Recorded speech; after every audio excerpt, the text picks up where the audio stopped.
This is my son, so I'm gonna show him off too for a second. All right, and we're live. All right, show him off. Hey, Jack, come over here for a second, buddy. We'll get this out of the way. Get this tornado. Well, he says no. He'll be back. Yeah. All right. His Well, he was mom's one of our questions. He'll be back. He was one of the questions for tonight. Who is Action Jackson, the Texas Tornado? So hopefully we can get him to make an appearance later on. Yeah, he'll be back. Here he comes. We're not going to show that one off. Yes, We're going to show these off. It's my rod. That can't go on camera. That's last year's rod. We got new guys were pushing these rods, buddy. He wants to show the rod he won last year, so we're going to go ahead and do it. But this is his rod he won. We got a junior angler event coming up, guys. It's called Gato. It's called Azul's Catfish Get Together and Junior Angler Tournament. My boy, he won this. Okay. My boy won that for catching the big fish last year. Hi, Jackson. Come say hello. Hey, Jackson. Hello. He's a real jokester. I see you catch some big fish. Tell him what your PB is, buddy. Uh-huh. What's your PB? 44. Mm-hmm. That's Yeah, he got him a huge. 44 this year. It was pretty. I was pretty. There's been 900 pounds in the boat before. Wow. Yeah. Awesome. We're going to talk about that tonight. All right, buddy. Go Well, do your that's thing. How's on your Yeah, that's my Facebook? first mate, Action Jackson, the Texas Tornado. Give me 1 second. Okay. Sure. Go, buddy. I was on his Facebook and saw where he was threading and the dog was pulling him. It was so cute. He does this when he knows that I can't really do much about it. I would be too. He knows I'm not going to get too upset. Yeah. Hey, you're going to make Dad mad.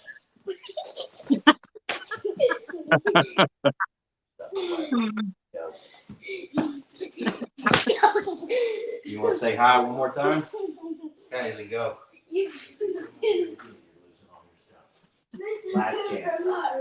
All right, we might as well do our opening. Welcome to guys. tonight's episode of Doc Dealing Tales. with this crazy 6-year-old. That's my life. So we want to welcome tonight's guest, Chris Gammill of Gato Azul TV. Welcome, Chris. I appreciate you guys, inviting me on. Both of you guys, I like both of you guys. Jody, I've been friends with now for about 4 or 5 months, and I really appreciate you guys giving me a chance to come on here. Mm-hmm. We're happy to have you. you. I love to talk catfishing, so Oh, yeah. thank you. Yeah, Thank you're you very for welcome. coming We appreciate you coming on. So why don't we get the first question out of the way? Where did the name come from? The name, my friends in the local catfish community started calling me that. In Texas, everybody speaks Spanish, so it was just, I'm a pretty decent blue catter, and they just started calling me the blue cat in Spanish, so Cool. it stuck. And when I came up with the channel, I was going to trying to figure out a name, and I thought, well, I'll just go with what guys were calling me, and some guys were like, you sure? I'm not sure everybody knows Spanish. But I'm like, well, I'm Azul, so Yeah. I'm going to roll with it. I mean. So how often do you get asked about that? Like when you're live and do people ask you what it stands for? Or? Pretty much anytime I'm in one of these, somebody else's live, there are a few people that have no idea what El Gato Azul means. Right. There's always somebody in there that tells them that's the blue cat. But yeah. I mean, not everybody knows Spanish, that's for sure. Well, it's a conversation piece. I kind of have that with my name, the LG Bass name, where everybody was trying to get me to change it to LG Cats, and Michelle, she said, you better not change it. And I said, that's a conversation piece. That's what gets people talking, so. Yeah, I think I razzed you on one of those lives and told you, I'm going to call you Tomcat. Yeah. Somebody said, oh, his wife's probably not going to like that. Yeah, she's fine with it. It's all a joy. It's all in good fun. Yeah, But so we're going to have a junior angler event coming up. That's the first thing I'll talk about. All right. This weekend, it's going to be Sunday, April 3rd. It's at my home lake, Lake Louisville. We put on a local catfish event. It's a get together where we do a junior angler big fish competition and junior angler small fish competition. We have an open division for big fish. And then we do a weigh in at 2, and then we all have a fish fry. We talk about catfish conservation, but we do, keep some eaters, and we have a fish fry. Just bring everybody together and give everybody a chance to meet. This year a lot of the wives are coming, so I think that's cool. The wives will get to meet the other guys and some of the other wives, and I'm excited. My wife's going to come. She's going to bring she's bringing the sides. We've bought a bunch of food catered, and I'm giving away a bunch of prizes to the kids. So all the kids are going to get something. But we have prizes for the winners that are pretty cool. We've got Mad Cat sponsoring this year, and Matt Knight over at Mad Cats has been really cool to me. He's backed this tournament, and I'm just a weekend angler. I'm not a tournament guy or a guide or anything, but he's willing to, give these prizes for these kids. And I'll show y'all some of this stuff. I brought it because it's really cool, but we got a Patriot. I'm not sure which we're going to give to which, but we got a Patriot. So one of these is going to go to the junior angler big fish. One's going to go to a junior angler small fish. We got a Surge. These are all in medium heavy. That's the bolt, isn't it? I mean, that's the bolt. Yeah, I've got a bolt and a Surge. That's why I know. When I ordered my rod, I got a bunch of them, but I got the Orange Crush and the Puzzles. Right. When I ordered them, they were out of this weight and the one I wanted, so I got the Orange Crush and the Puzzles. But a Gold Rush. Yeah. Very I nice. actually won one of these off Lee Evans' show the other day. It just arrived, so I actually got 2 of these. But excellent. We've got trophies for big fish, junior angler big fish. Very nice. Got a metal catfish on it. Pretty cool. Yeah. That's for junior angler and also open division. Very nice. This is the skunk on the boat. Yeah. Nice. So hopefully there won't be too many guys up for this award, but shallow water fishing can be tough for some guys. So Yeah. it's springtime. Everything's moving shallow right now. We just had a little rainstorm, so I'm expecting it to be a shallow bite. I go out and get bait the day before, so guys that aren't good at getting bait have bait. And I'm going to go look for fish and try to help guys find them. Even though it's a competition, I'm going to make sure everybody tries to catch some fish. But that's my decal. I don't know if anybody wants one. You let me know. I do. I'll send you one. I'll send you one for sure.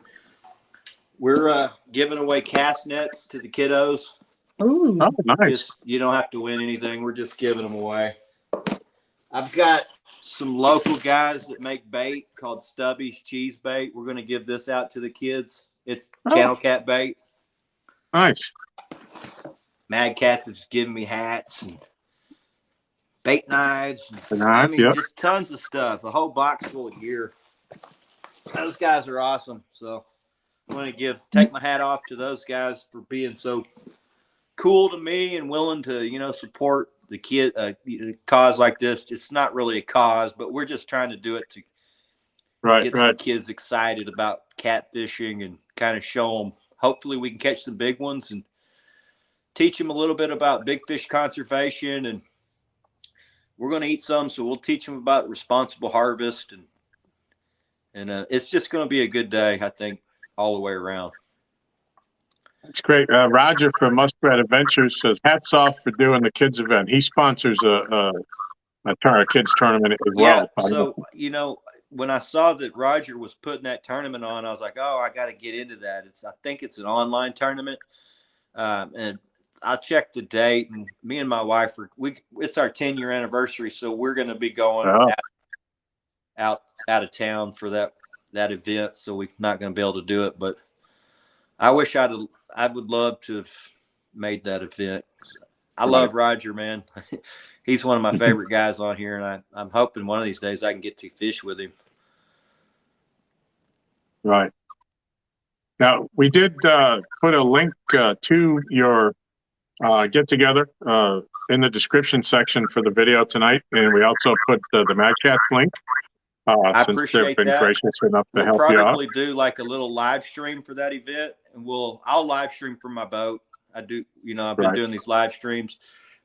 I don't know if we're going to do well or not. I mean, you never know this time of year. Hopefully I can find them. And we've been doing really good. Even in the we've been fishing in 2 feet of water, but we just last Sunday we caught a couple of 40s and a 20 and a teener, and wow, we didn't catch a bunch of fish, but the ones we caught were pretty dang good. So if we can get one fish like that, I'm pretty sure one of the kids on my boat will win, maybe the whole thing. So I'm keeping my fingers crossed that we have a good showing. Would that be Wyatt the Riot? Is he going to be on your boat? Wyatt the Riot is not going to make it this year. My buddy Tim, he's got to go out of town. My son is really disappointed about that. When I told him Wyatt's not coming, he was pretty much bent out of shape. He took the wind out of his sails. But don't worry, man. There's going to be other kids for you to play with. There's some other boys that I've been trying to get together with the dads, but it's really hard when you don't live close together. And these kids, they got so much activities these days. It's soccer, baseball, or always something. And that was another thing. I couldn't get in the 1-versus-1 tournament. I wanted to get in that thing this year and kind of show people about Texas catfishing. We do pretty good down here too. And there's hardly any YouTubers that are from Texas for whatever reason, but there are quite a few catfishermen down here. And but with his sports every Saturday, that's just not doable in the spring for us. So maybe one of these days they'll have that tournament at a different time of year where I can get in on it. But well, I think Mark, about that. What's that? I heard a hint that might happen. Oh, good. I'd like for it to be later in the winter or in the fall, or that's when I do best. Yeah. It seems like everybody's got a little different peak season for these big fish. Well, down here in Texas, it's a wintertime thing, and maybe you can do it late fall and early spring, but as our spring bite fires up, it becomes an eater. It's numbers. We start going after eaters where, like, these guys in the river, they start catching these giant fish. And it's like, I can't. How am I going to go up against these guys in the spring if I'm trying to catch one big fish for the whole day and they're out here hammering them? Like, but well, it depends upon how you set up the rules of the 1v1, I guess. Yeah, I noticed it was like 2 points for 1 over 10 and 1 point for 1 under 10. That was the last one I watched. Just like, well, that if it's a numbers game, I'm pretty sure I can hang. Yeah. Hey, so going back to the your tournament, I had a couple more questions. I saw that you had a post out about some T-shirts. For the contestants. Those look pretty cool if you have one there. This is the T-shirt. Since Mad Cats is our sponsor, put that on the front. Oh. Here's the back. Go big or go home. Go big or go home, baby. Nice. So those just came in yesterday. I thought they turned out pretty good. Yep. You saw the post. Was that the one of my son, or was that the one with my wife? Your wife. Okay. Yeah, guys are like, is is that going to look as good on a guy that's fat with 2XX? I'm like, I saw it's that going to look comment. good, but it won't look as good as it does on Atlanta. Yeah. Yeah, I saw that comment. I was actually going to mention that. You have one of the best looking families in catfish. Oh, thanks. I appreciate that. You know, I'm lucky I got a really beautiful wife who lets me fish. Mm-hmm. And I'm lucky I got such a great looking boy. I mean, he's a wild ass, but he's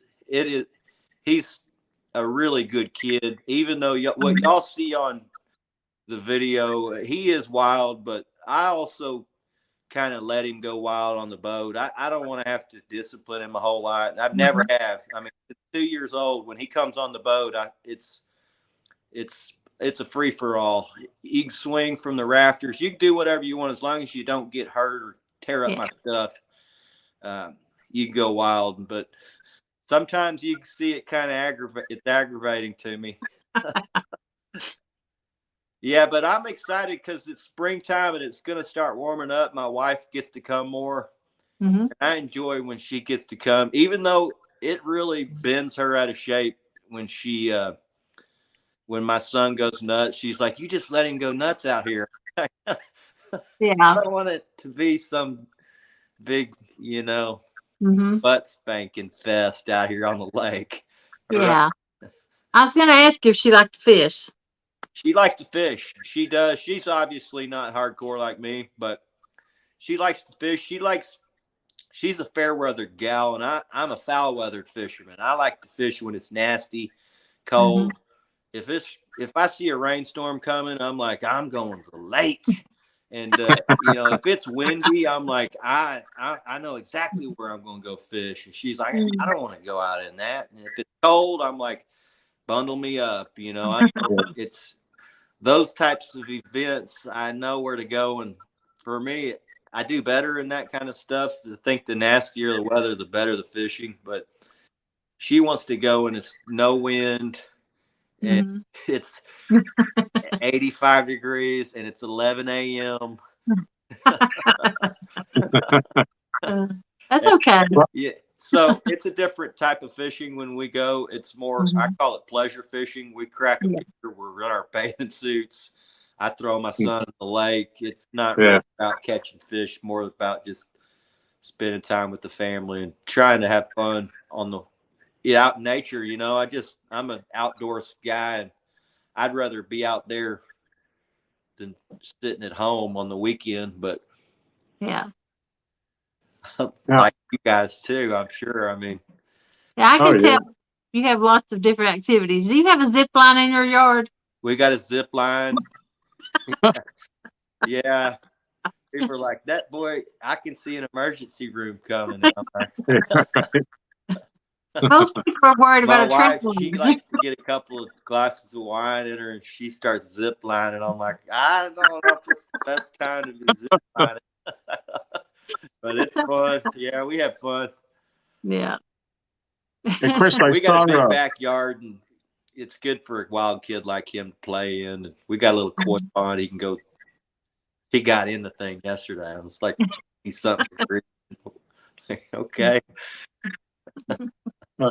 There is I think I said in the description there's a link for the video that you did for the get together. But at the end of it, you said that you were accepting donations. Do you have that covered, or are you still taking them? We hit our numbers, so I kind of cut that off. Like, I mean, it costs a lot of money to put these things on, and the more it's grown, it's like you don't know if you're going to put all this money up, and then there's bad weather event, and you're holding the bag, and so. This year, my buddy, I didn't do it. My buddy set up some type of donation site, and people actually donated. So nice. I thought it was pretty cool that last year I paid for all the prizes and everything, and this year Mad Catz offered to send them. Like, all right, and then my buddy's like, well, why don't everybody chipped in and brought all the food last year. Why don't we just get people to chip in and let's just buy it so that it's not such a hassle and you're not worried that what if so and so who said they were bringing this doesn't come? And Yeah. Right. so that's what we did. You know, next year we'll probably get sponsorship, more like corporate sponsorship to help rather than asking for private donations. But Right. it's a lot of work to put on these things. And, you know, as it's leading up, I'm like, is this really worth it? And then you have it and you're like, oh, yeah, we got to keep this thing going. And Yeah. especially with the kids, I mean, that's why I started doing it. I wanted to get some kids excited. I don't think kids get to do this as much as they did. Like when I was a kid, you know, we all used to meet at the lake to go fishing and I was 7 or 8 years old when I first started doing that. Now you think you can't let a 7 or 8 year old out of your sight. Nope. Right. Yep. So But I think it's it's cool to get all the dads involved and try to get people. One thing about blue catting is guys will give up on it because they don't have success. So I've tried to help the dads have some success so that they'll continue to take their kids. And I showed them, it's not easy taking a little wild guy, but it pays off. Eventually it starts to pay off, and it's so worth it once it starts paying off and they start, you know, experiencing that. And I would much rather him be on the boat with me doing nothing. If he's not catching a fish, I don't care. I just would rather him be out there experiencing the bird flying by or the fish rolling, flapping next to the water, or he's chopping bait and guys are like, I can't believe you let a 6-year-old play with a knife like that. I'm like, well, he's been doing it since he was not just barely 2 years old, and he's hadn't cut himself yet. So So what's your weather looking like for Sunday?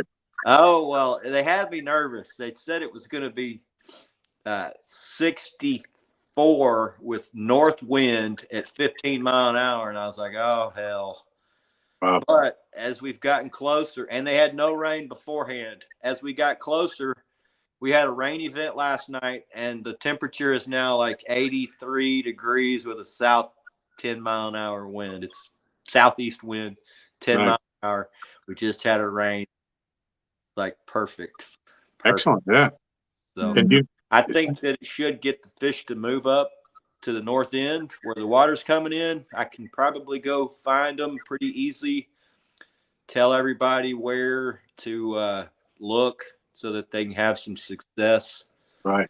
I'm not going to give up my best big spots, but I'm going to go find the eaters. At least I'll find some eaters that people can go fishing. Hopefully everybody will have a really success and have a good time. And really that's what it's all about, you know, bringing the guys together to have fun. And last year, a lot of guys are still fishing together this year that met at the event. They're friend, you know, now they've become close friends. And I like that my friends are now the guys that I was friends with over here and over here. Now they're friends, and everybody's sharing information on the lakes. And hey, I'm coming to your lake. I'm coming to the lake. Can you call so and so and see if they can give me some intel? I think that's pretty cool that catfishermen are a little more willing to do that, I think, than some of these other types of anglers. Right. But that's what I'm trying to do: build a little community here, like the YouTube community is, where everybody's helping each other, and open and friendly. You see, Killer B has a comment for you there. Azul is the blue cat whisperer. That's Killer B. That's my fishing buddy. We've been fishing hard the last 3 months together. We just you know, I met him through YouTube, and the first video I saw, I was looking to go shark fishing down at the coast, and I came across some of his videos. He fishes down at the coast a lot for big sharks and kayak. It's crazy. Wow. And I came across this one where he took his wife and they paddled out 1.5 miles to the platforms, and she went almost went into the water with a big shark in the water. Oof. I like Wow. told my wife, I was like, you got to come see this, babe. This is this guy that I just met on YouTube, and he takes his wife out to the platforms to fish for these 12-foot sharks. And she went overboard in the water with this big shark. She is like, oh, hell no. I would never do that. You won't Right. either. But Well, I became friends with Killer B, and it turns out he lives in the really close to me. Not super close, but, you know, fairly close to me. So I started calling on him because I saw his videos are really like cinematic, and they're art, really. And so I was like, dude, I got to, you know, learn some stuff from you. You know, can you help me? And he was willing to help. And so I invited him to come fishing with me, and we hit it off like peanut butter and jelly. And I mean, we've been fishing ever since. Probably every few weeks now we've been fishing together. And I enjoy being around the guy. He's a police officer, which really, I respect that. He's just a salt of the earth type of dude that anybody could get along with. So it was really cool that he's a high level angler, and it's cool to be able to go fish with somebody like that and learn stuff and bounce ideas off of. And it's just fun to be around that. And so we're going to keep it going. He's been editing a lot of my stuff and producing some of these videos. That one we released tonight, he produced and edited, and I think it's our best one great. yet. I think it's our best one yet. So it's cool how guys in this YouTube thing team up, and like you guys got a partnership, and that's cool. I mean, it's fun to find people that you can team up with and partner with and bounce ideas off of. And I'm enjoying this YouTube thing. I didn't know what it was really about until Jeremy Tournament Cats. He's like, Chris, I see what you're doing, man. You got to get in one of these live streams. You got to start live streaming. He's like, you catch all these fish, and I think it'd be good. I think you'd like it, man. So I started following him, and I got in his, and then I started getting in a couple other ones. I was like, oh, this is cool. I wasn't thinking, well, I'm just going to go watch somebody fish. I didn't realize you're building friendships and you're seeing the same people. Right. It is cool to watch people catch fish, but you can be doing your chores and walk off, and you don't have to sit there and watch the whole time. And I didn't know what it was about, but it's pretty cool. I mean, I'm hooked now. I watched a little bit of it every day. Yeah. It is a family. Yeah, it's a huge family. It's really tight knit, and the guys they welcomed me in with open arms. They didn't know me from Adam, you know, and they're immediately were like, come on in, you know, and you're part of the family. And you know, it was very inviting, and don't start messing around. Back. I have a question. Yeah. You was talking about wind earlier. I don't really understand the whole wind thing, but I've always heard this poem. It's wind from the west, fish bite the best. Wind from the east, fish bite the least. Wind from the north, don't go forth. Wind from the south, blows bait in their mouth. Yeah, so wind from the south is my favorite. For me, I think really it's about a consistent weather pattern. First of all, wind out of the south is generally going to be good. Out of all of the wind directions, it doesn't matter if it's been blowing out of the north. As soon as it switches out of the south, you can usually turn on pretty good. Okay. But if it's been blowing out of the south and it switches to the north, it shuts them down. Not all the time, but a lot of the times. That first day of that north front, they are shut down. You might catch a few, but you're probably not going to hammer them. Now you get lucky. I mean, sometimes in the nastiest weather, the biggest, baddest fish are the only ones out feeding. I don't know why it's like that, but out of the north, if you can get 3 or 4 days of the same consistent north wind, you will hammer them. It's that consistent. They just can't be turned off forever, and eventually they are starving. And if you catch them when they're really turned on to feed, then that north wind day is probably the best. East wind day is usually like a high pressure day, what we call a bluebird day. Okay. On your car, buddy.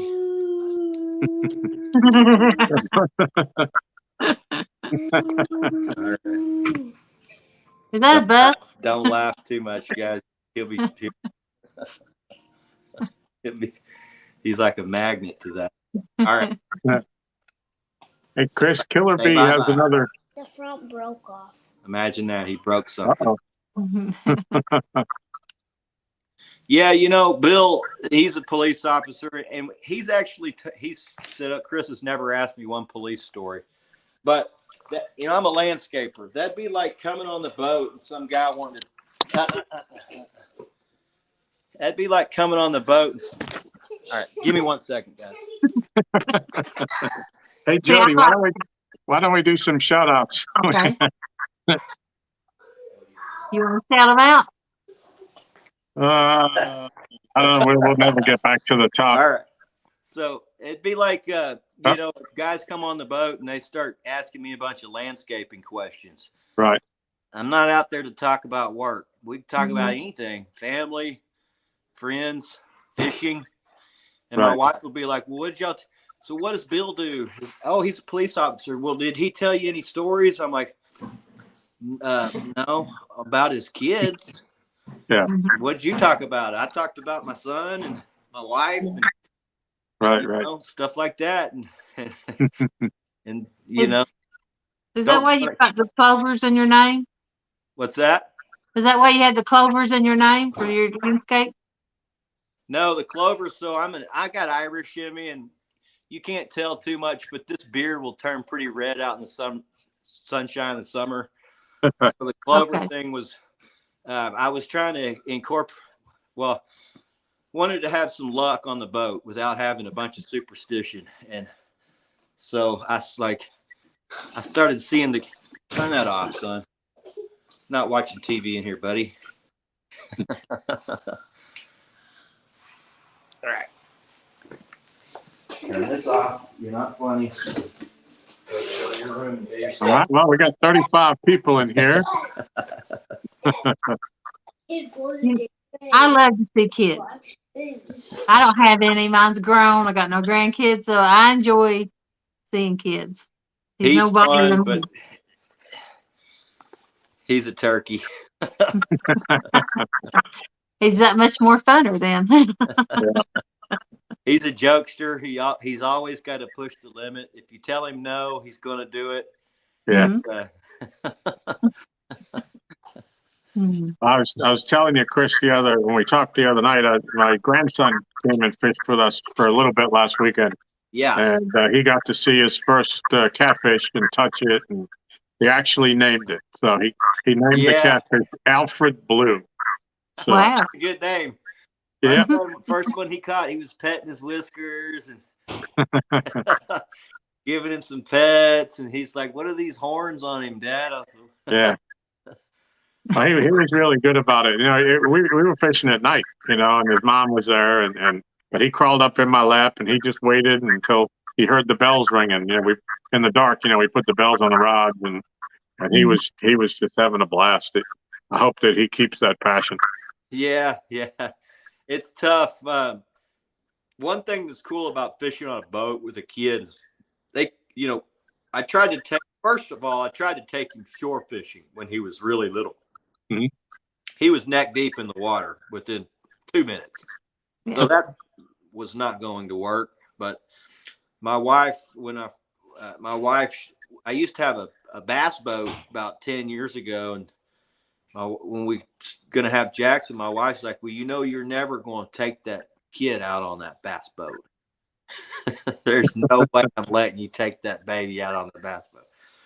So we were out at the lake one day and we saw this bay boat go by, and I was like, oh, look how safe that bay boat is. She was like, oh, yeah, that'd be a nice family boat. Well, I sold that bass boat the very next weekend, and she's like, what happened to the boat? And I'm like, I sold that thing. It's too dangerous. She's like, well, what are you going to get? I was like, well, I'm probably going to go get a bay boat. She's like, well, okay. Yeah. Well, she said, okay. I'm like, okay. Well, the next weekend I went and got one. I found one. I was like, well, okay. I went, got a stack of hundreds, and I'm like, I'm out of here. And she's like, where are you going? I'm going to go look at this bay boat up in Oklahoma. Oh, okay. Well, I drove back home with it that afternoon.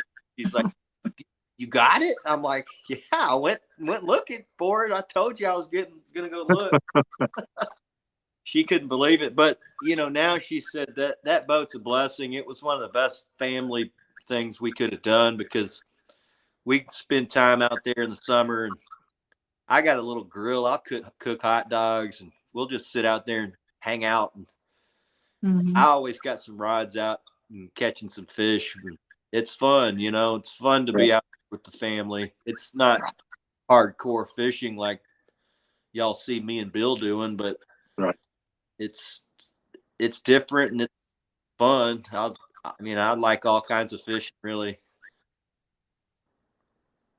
Yeah, I remember when my youngest, he's now 25, but when he was 4, maybe 5, but he went out on the bass boat with me, and he had a Snoopy rod or a Batman, one of those Walmart rods, you know, and he actually hooked into a nice fish. And I actually, because he was standing on the deck of the boat up the front, and I actually put my arm through his life vest in the back so that he could fight the fish. And turned out it was like a 15-inch bass, and on that little rod, he had a blast. Oh yeah. So my son I don't make him, but I have him leave the rod in the rod holder, especially on these big fish. Up until this year, during the coronavirus, the pandemic, we got to fish every day. I took him to the lake every day. My wife still had to work. She works for UPS, so she was working from home and Zoom calling all of her stuff, and so she still worked full on. But I stayed home with my son, and we fished every day.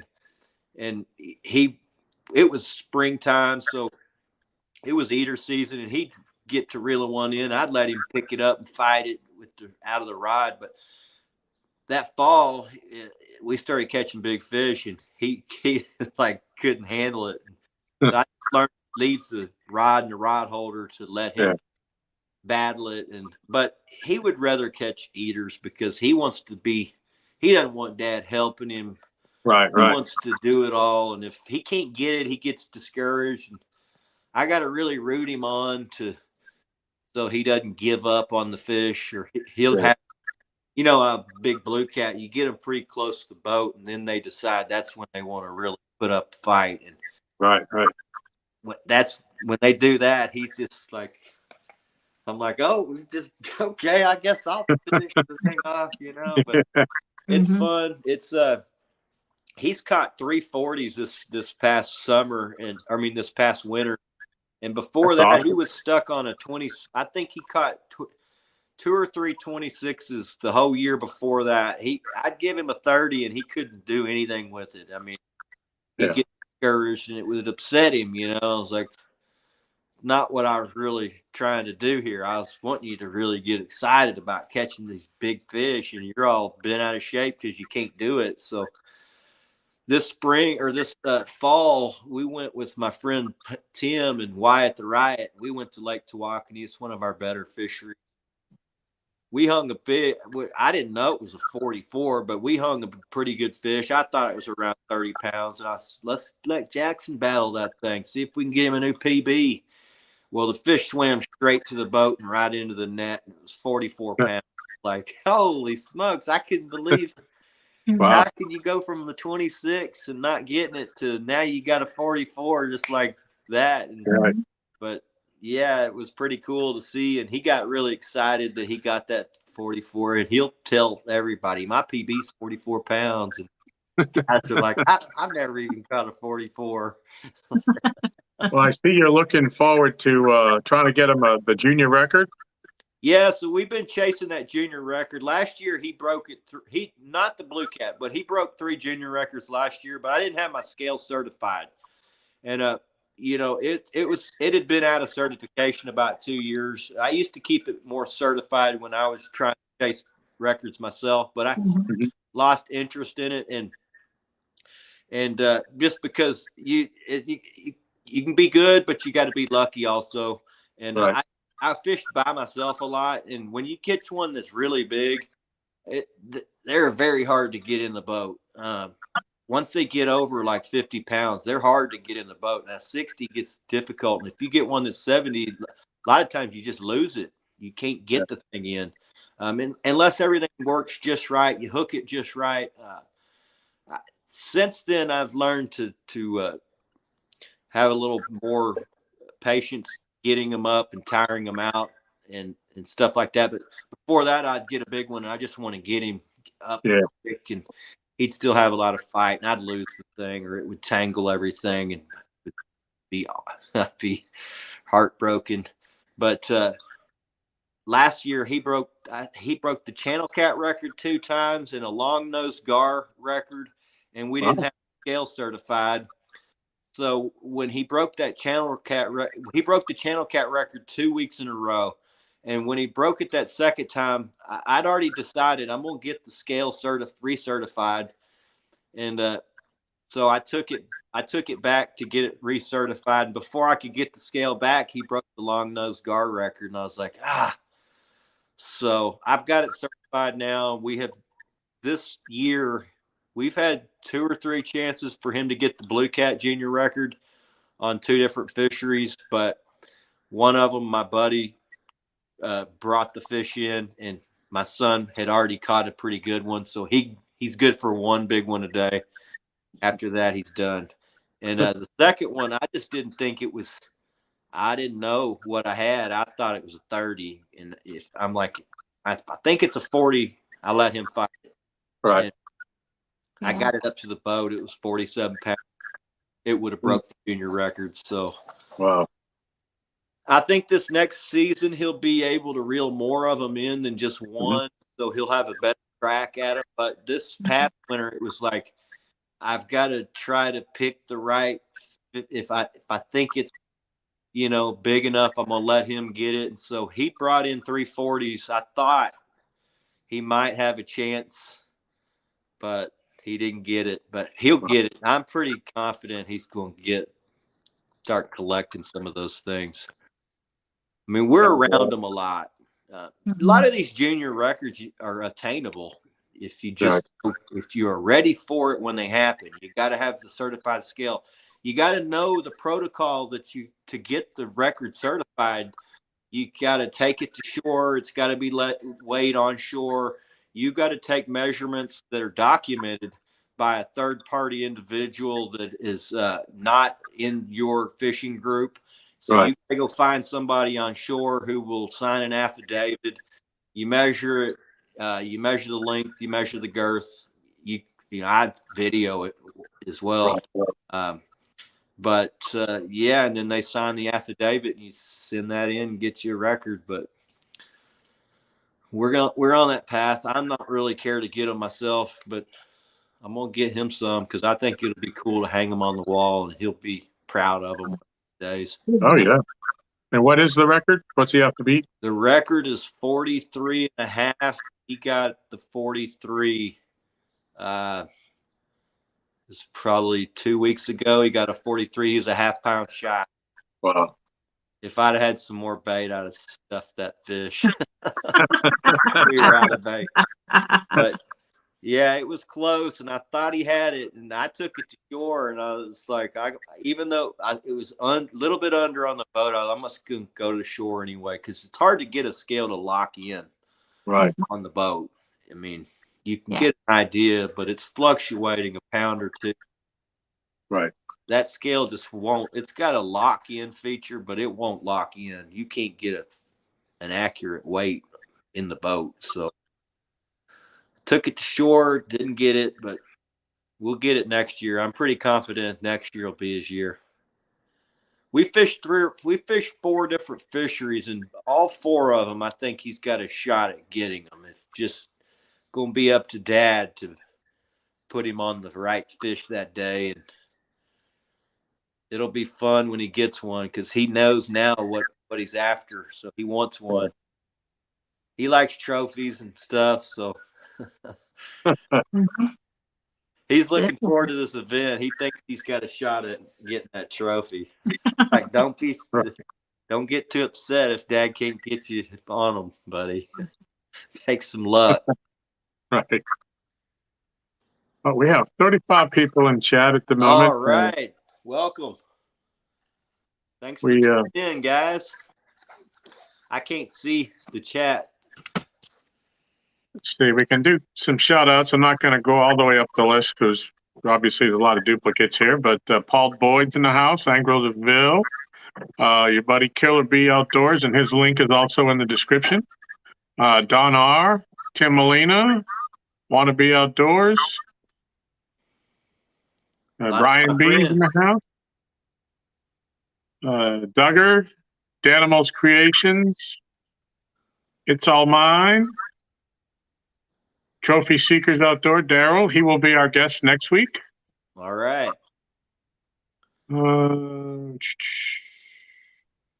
Doug Honeyman's in the house.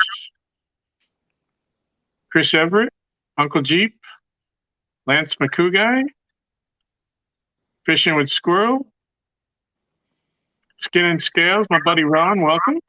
Ron, he won the reel in my giveaway. I think it was my 100. Might have been my 100 or 2. No, it was my 200 subscriber giveaway. He won the Blue Cat Custom, really sweet 6,500 Blue Cat Custom reel. He won. I still hadn't seen him catch a big fish on it though. Let's say there's a couple more. Dale Hayslips in the house. Dale, buddy. Everybody else looks like they're repeating. Everybody's talking. So welcome. If I missed anybody, we'll. You missed people. Name. I did. If you got a list. No. Well, I can read them off alphabetical order. Participant list. You want me to do that? Sure, why not? I'm going to speed through them, okay? Angler of the Ville, Buck Williams, Catfish Regulators, Danimals, Don R, Michelle, Jeremy's Tournament Cats, Killer B Outdoors, Lance McCouguy, Mick Duggar Fishing, PB&B Catfishing, Robert Ramirez, Solo Texan Adventures, Tim Molina, Wanna Be Outdoors. Lots of my friends. And I seen Roger in here earlier. That's just who's active at the second. So it don't actually show everybody, but that's quite a few of them. Did you say Jeremy's Tournament Cats? Yeah. Okay. All right. So Jeremy's the one that got me going on these live streams and brought me into the community. Mm-hmm. I didn't know there was this thing until Jeremy. He found me just through YouTube videos and was like, Chris, you got to get in this catfish community, man. It's pretty cool. And I think we talked about it earlier, but he's the whole reason I started really doing live streaming and I owe him really a ton for getting me, for getting me into this thing. Right. And I appreciate it, man. It's really it's a great group of like-minded individuals. I had no idea there were so many people that fished and like to fish as much, and some of them even more than I do. And to be able to find other anglers that do it, and we all do it different ways. It's pretty cool to go see how other guys are doing it. I think it's interesting to see all the different methods and techniques, and all over the country. It's always a little different, a lot of similarities, but guys from Texas do it a little bit different from guys in Missouri or Tennessee, or so it's really, really cool and interesting. I'm a student of the game, and I like to learn, and it's always cool to learn from other high-level anglers. I think there is no other place like YouTube where you can go actually have a conversation with your idol. Somebody, like Tim Scott comes on my channel. I'm like, I've known who Tim Scott was for years. Yeah. And then to come on here and he's on my live stream rooting me on, saying, Chris, you're doing a great job. You're an incredible angler. I'm impressed with how you grind for these big fish. And you go from game plan A to B to C streamlessly. You know what the next step is. And I'm like, wow, that's cool to be.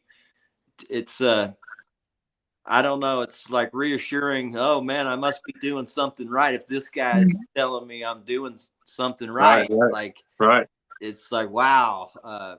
Where else can you go and your idol find you and starts talking to you? I didn't go find him. He right. Cool, Yeah. We had a conversation at CatCon. Yeah, I told you that I had got some time to talk to him and all. And he's just excited about anybody that wants to catch fish. It doesn't matter your skill level, or, but he's just happy that somebody wants to catch fish.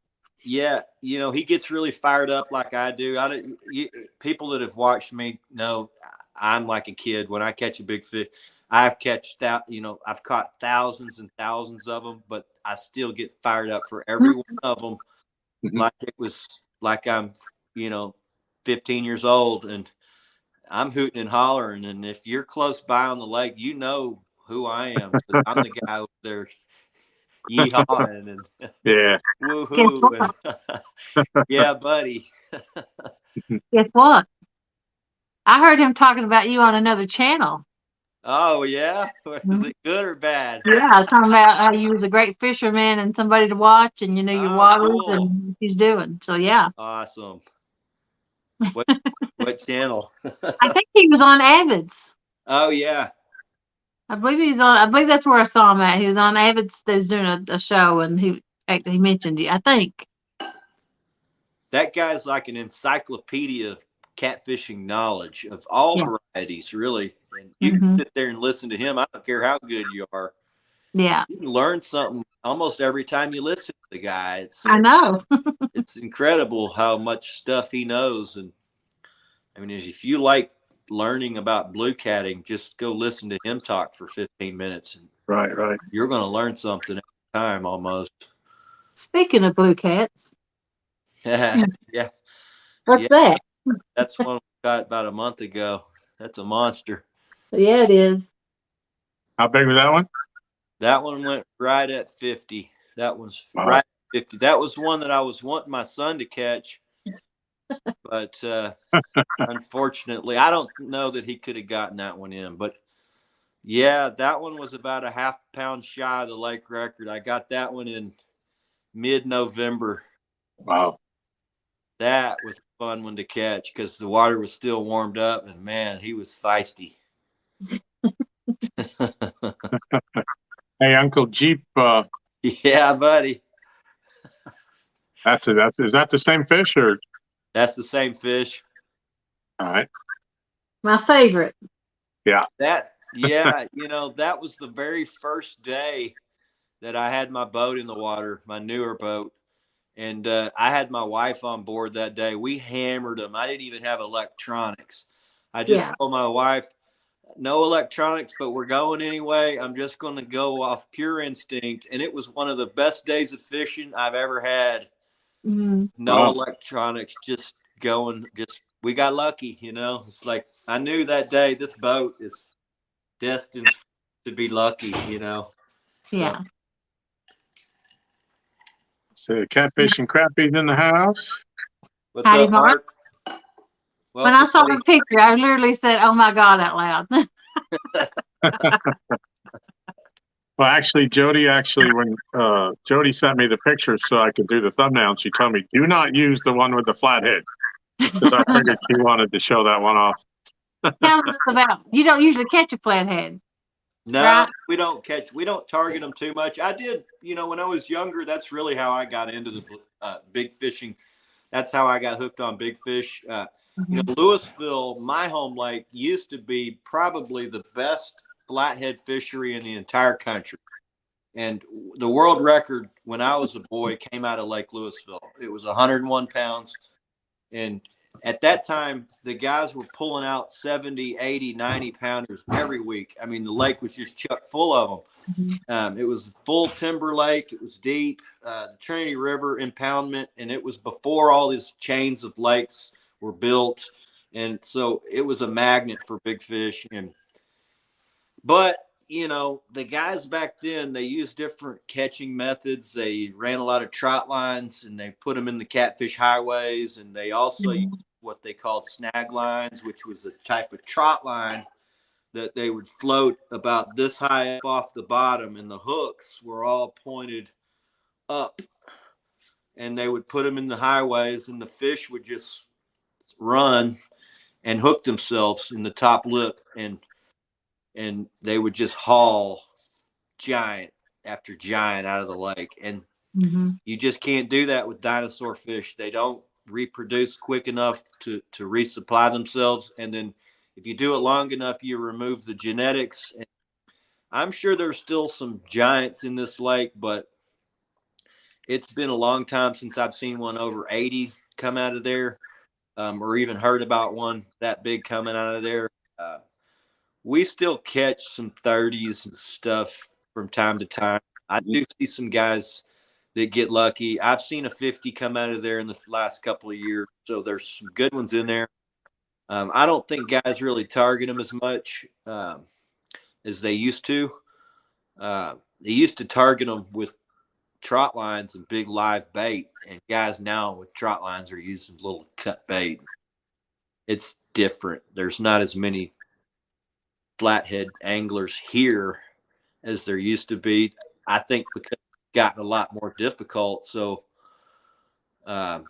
you got to have some type of success, or why would you keep doing something if you're not catching fish? So I think a lot of guys left that flathead game, and, blue cats around in Texas have gotten pretty popular, just like everywhere. But in the last 10 years, it seems like it's taken off. Our lake used to be a lot better, but we had Palex guys that came down here probably, I think, 2003 or 2004.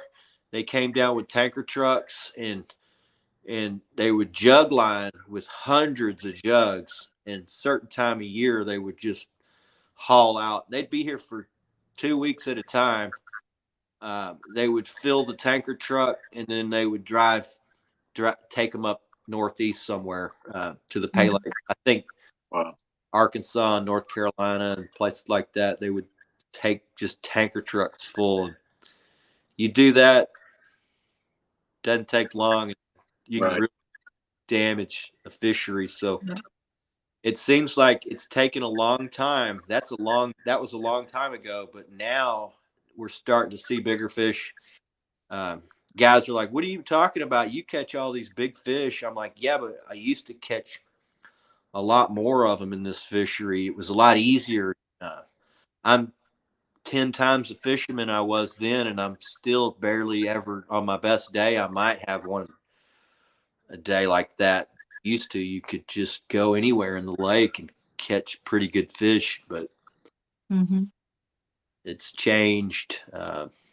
But it's good that it requires quite a bit of skill, because otherwise everybody be catching these things and hauling them out.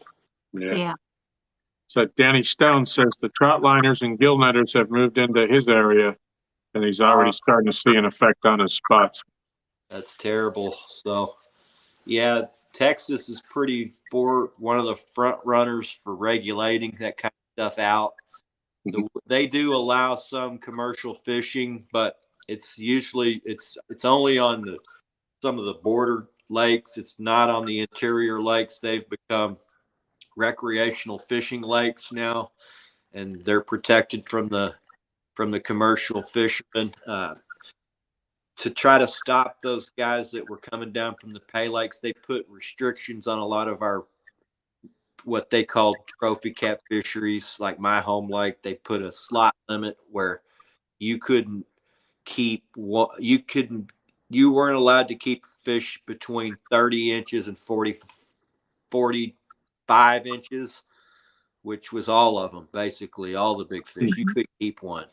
Now they've changed that to it's a different regulation. You keep one fish over 30, and which I don't know why they even allow that, but and then you can keep something like they've changed it now where there's different regulations for each lake, but our lake it's like you can keep only 5 fish up to 20 inches, and everything else over 20 you've got to turn loose because they've decided that that's now the breeding age instead of 24 inches a few years back.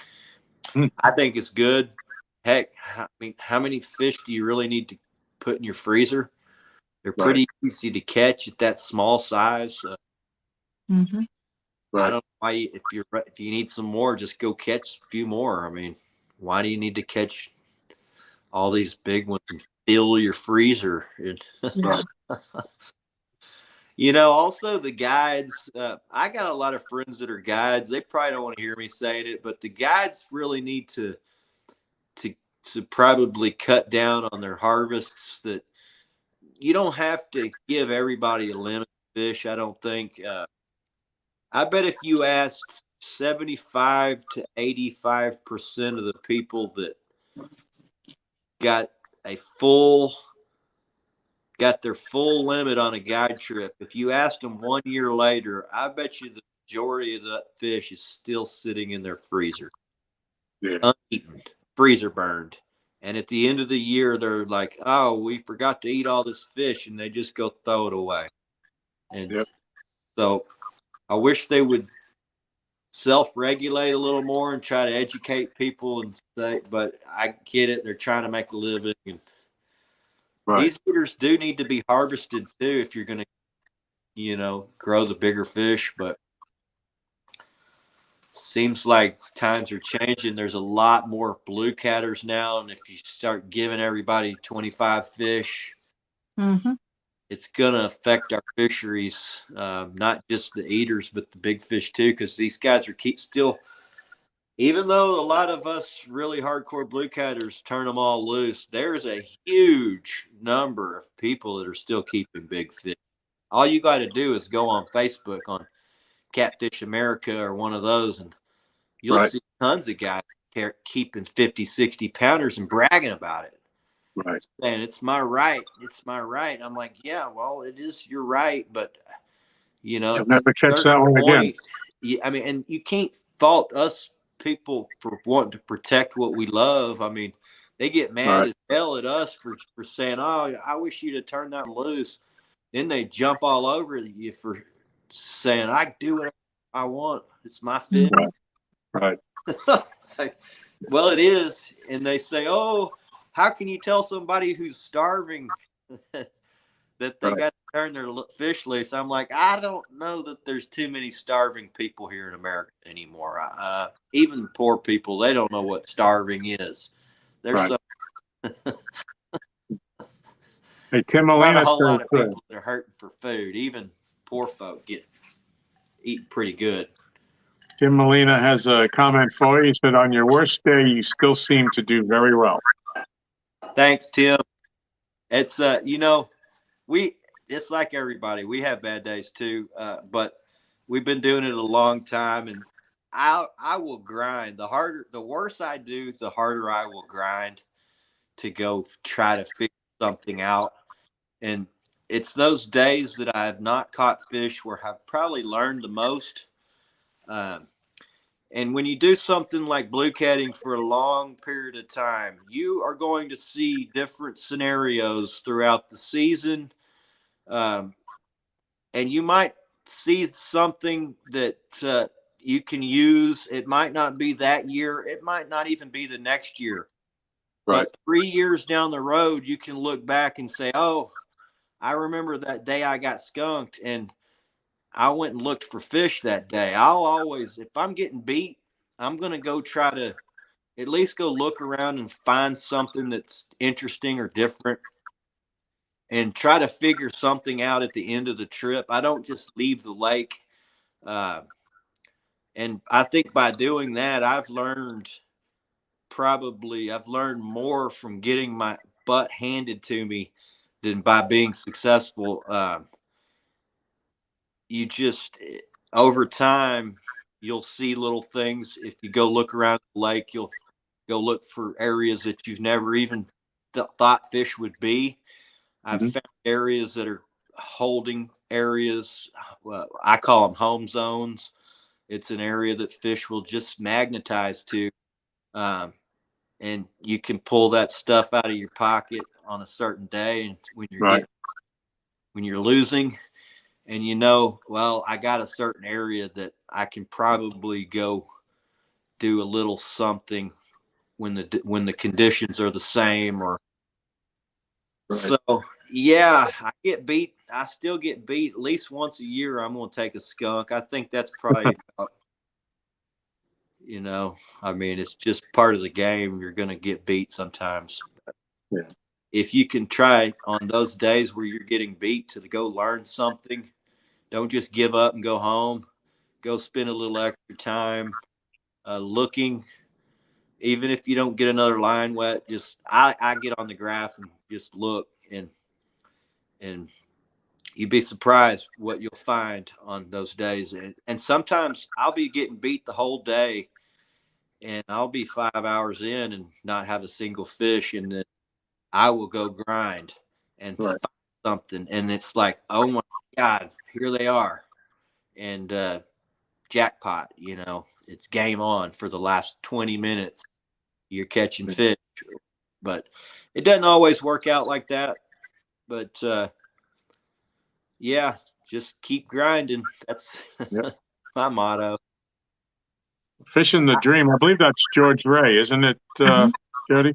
Yeah. He asked a stupid question. What are they fishing for? I think he's referring to when you talk about the commercial guys. They're fishing for the flatheads.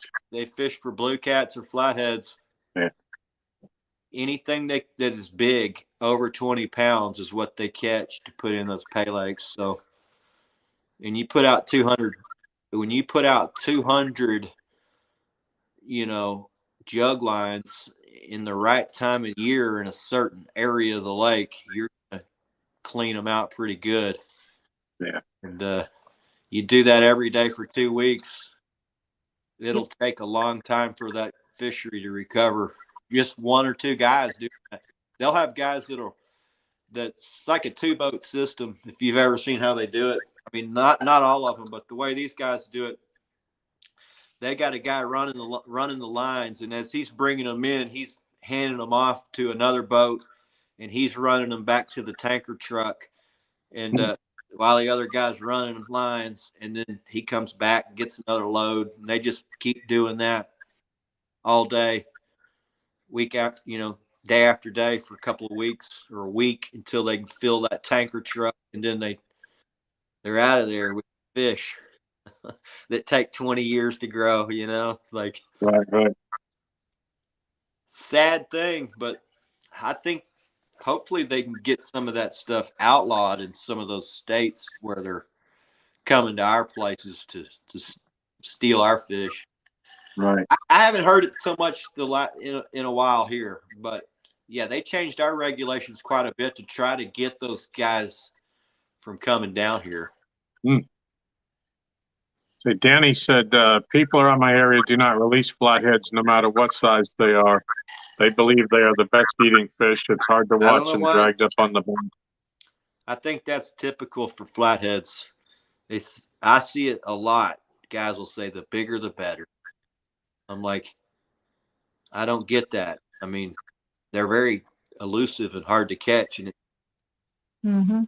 smaller ones you can catch, but even then, a good night you might get 5 of them. a big one. The really big ones are getting harder and harder to catch in our waters because guys haul them out. They want to eat them or show their buddies, or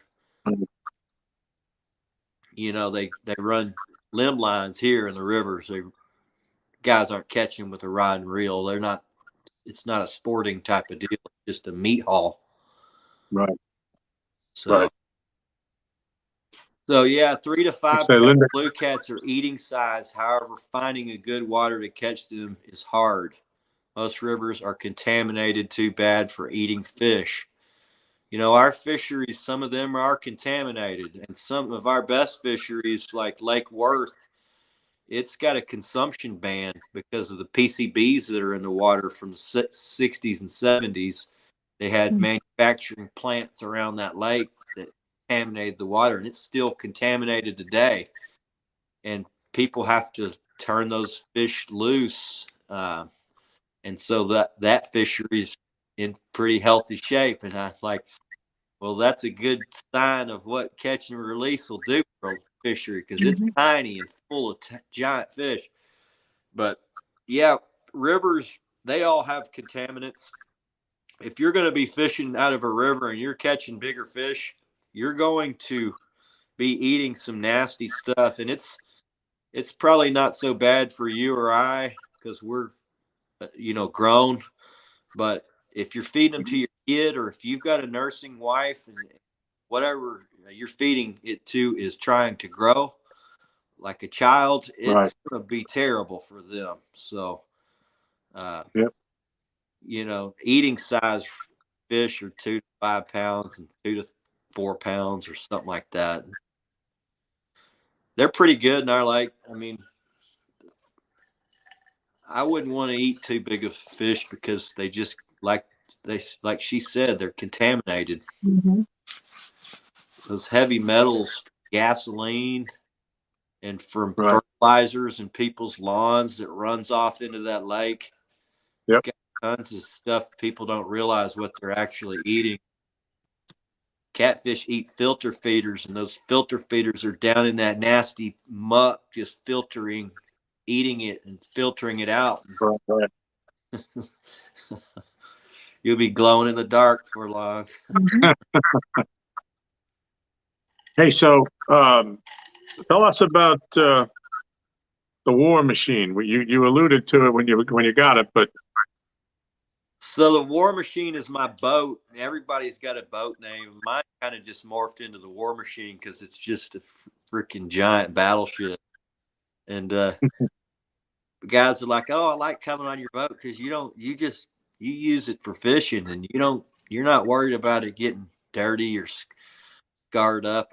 Man, this thing's got tons of scars on it. That's part of the adventure. I can remember what happened right there. What happened right there. I don't care. It's just I use it. It's a tool. It's something I use and it's called the War Machine because we go into battle. We go after these big fish with big water lakes, storms, rain or shine, big wind conditions. We're going to battle when we go for big fish. So the War Machine is just a natural fit for that boat. It's banged up, and we take it to battle. What make is it? It's a 04 Polar 2310 hybrid bay boat. So it's a bay boat that's a little heavier and a little higher sides. It's supposedly you can run it out into deeper blue water. It's an ocean boat, but our lakes that I fish get oceanic, and you can't get out there with a little, one of these flat bottom catfishing boats. If you got one of them, you can get out in it, but there's going to be days where you're going to have to sit at home. And when I got this boat, I said, I want it to be safe for one, because I knew I was going to be fishing with kids, and you got to have high sides.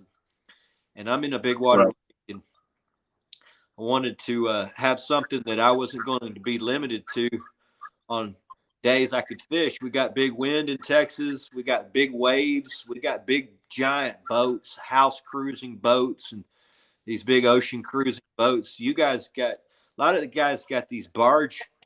Well, hell, we got these cruiser boats that are supposed to be for the ocean that put out an ocean-sized wave. It will wipe you out.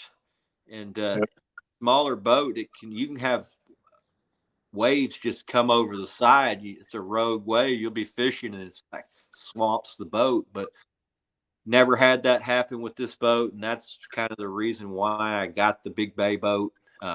Texoma is oceanic. We fish that lake. My lake, Lake Louisville, gets oceanic. I fished Lake Tawakoni. It can get really big.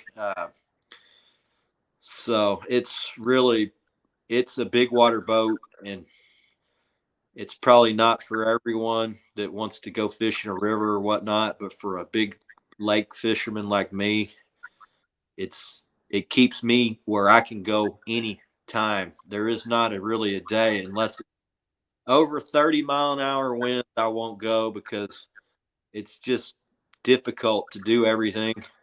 Boat control is almost impossible. It's hard to hit your lines.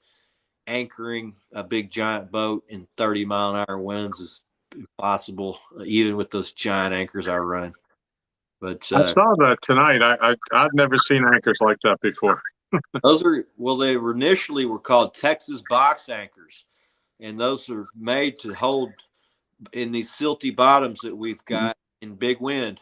And now they just call them a slide box anchor or slide anchor, and a lot of guys use them. But yeah, those are called. We always call them the Texas box anchor. These guys they were made, handmade, like homemade type anchors. But now you can buy them.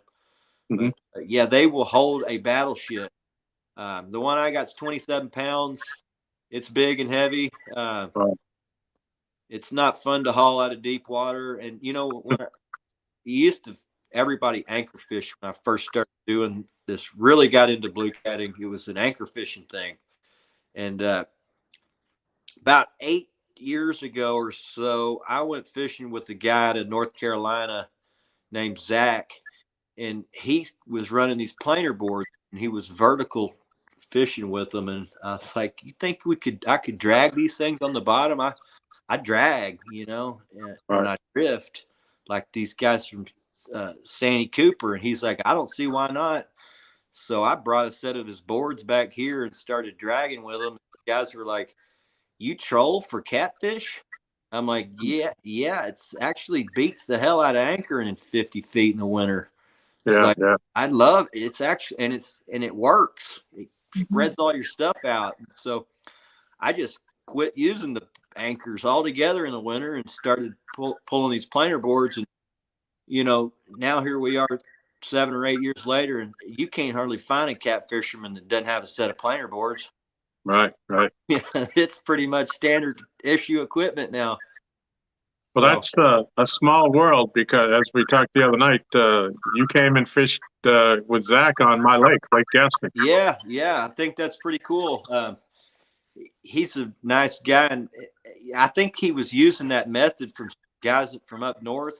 But when I started doing them, there were a few guys using them for striper fishing, but they were pulling like lures and stuff, and they were going fast with them.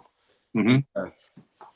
There wasn't anybody really dragging bottom with them for catfishing, and but now it seems like everybody's doing it, and you can use them so many different ways. That's not the only way I fish them. Right, fish them like 4 or 5 different kinds of ways.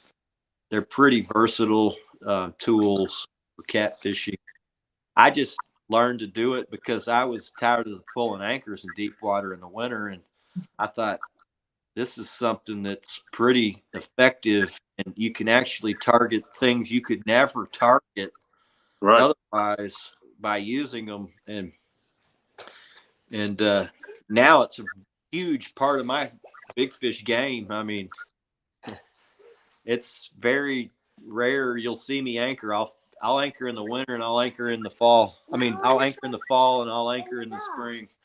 Here is Jackson wants to show you our. Come here, Disco. Here's our other buddy. Oh, This is Disco, the catfish living cow dog. Sounds like he's been around a skunk. well, one of the videos I was watching, she was trying. Was you were putting the, or it was either you or Bill were putting a fish bag in the water, and she was trying to grab the tail. He's either chewing on my bait or licking on the catfish. Yeah, very nice. There's noise. There's noise. Yeah, question about your ankle. It's How my heavy are those brother. ankles?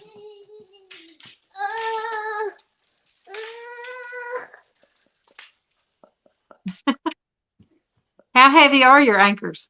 Those anchors are 27 pounds plus the chain. So I call them the backbreaker because they can wear you out. Mhm. Yeah, that's it. That's the reason I quit anchoring in the winter. Pulling them out of deep water is not fun. Especially if you move a lot. Yeah, you pretty much got to move a lot if you're an anchor fisherman. Some guys just don't do it because they're like, I'm tired of pulling these anchors. But if you're going to actually be good at it, usually you got to move quite a bit to, the fish will move a lot. So if you just sit there, there are guys that will anchor on something like a piece of structure and they'll wait for them to come through. But I've always been the type of angler, I want to go to the fish and find the fish and then anchor on them. I can't just sit there and wait for them to come through to me. That drives me nuts. I can't just sit there and hope they're going to come to me. I just got to go find them and try to see if they'll bite when I throw down on them. And I got a spot anchor if I'm waiting on them to come through. Yeah, but it's effective. It's very effective. It's a bottleneck. It's the only choice they have to come through. Yeah, and when you find those types of areas, they can be some of the best. That can actually be some of the best fishing because when they come through, you hammer like 4 or 5 good ones. 2 good, 3 good, all like bang, bang, bang, bang, bang. But then they're gone for a while, and it's like sitting and doing nothing. And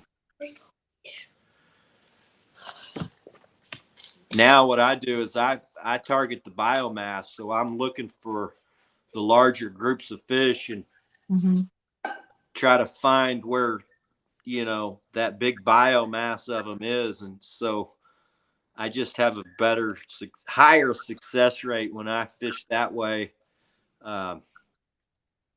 If that fails, I will go find somewhere to sit on and just hope something happens and comes through. But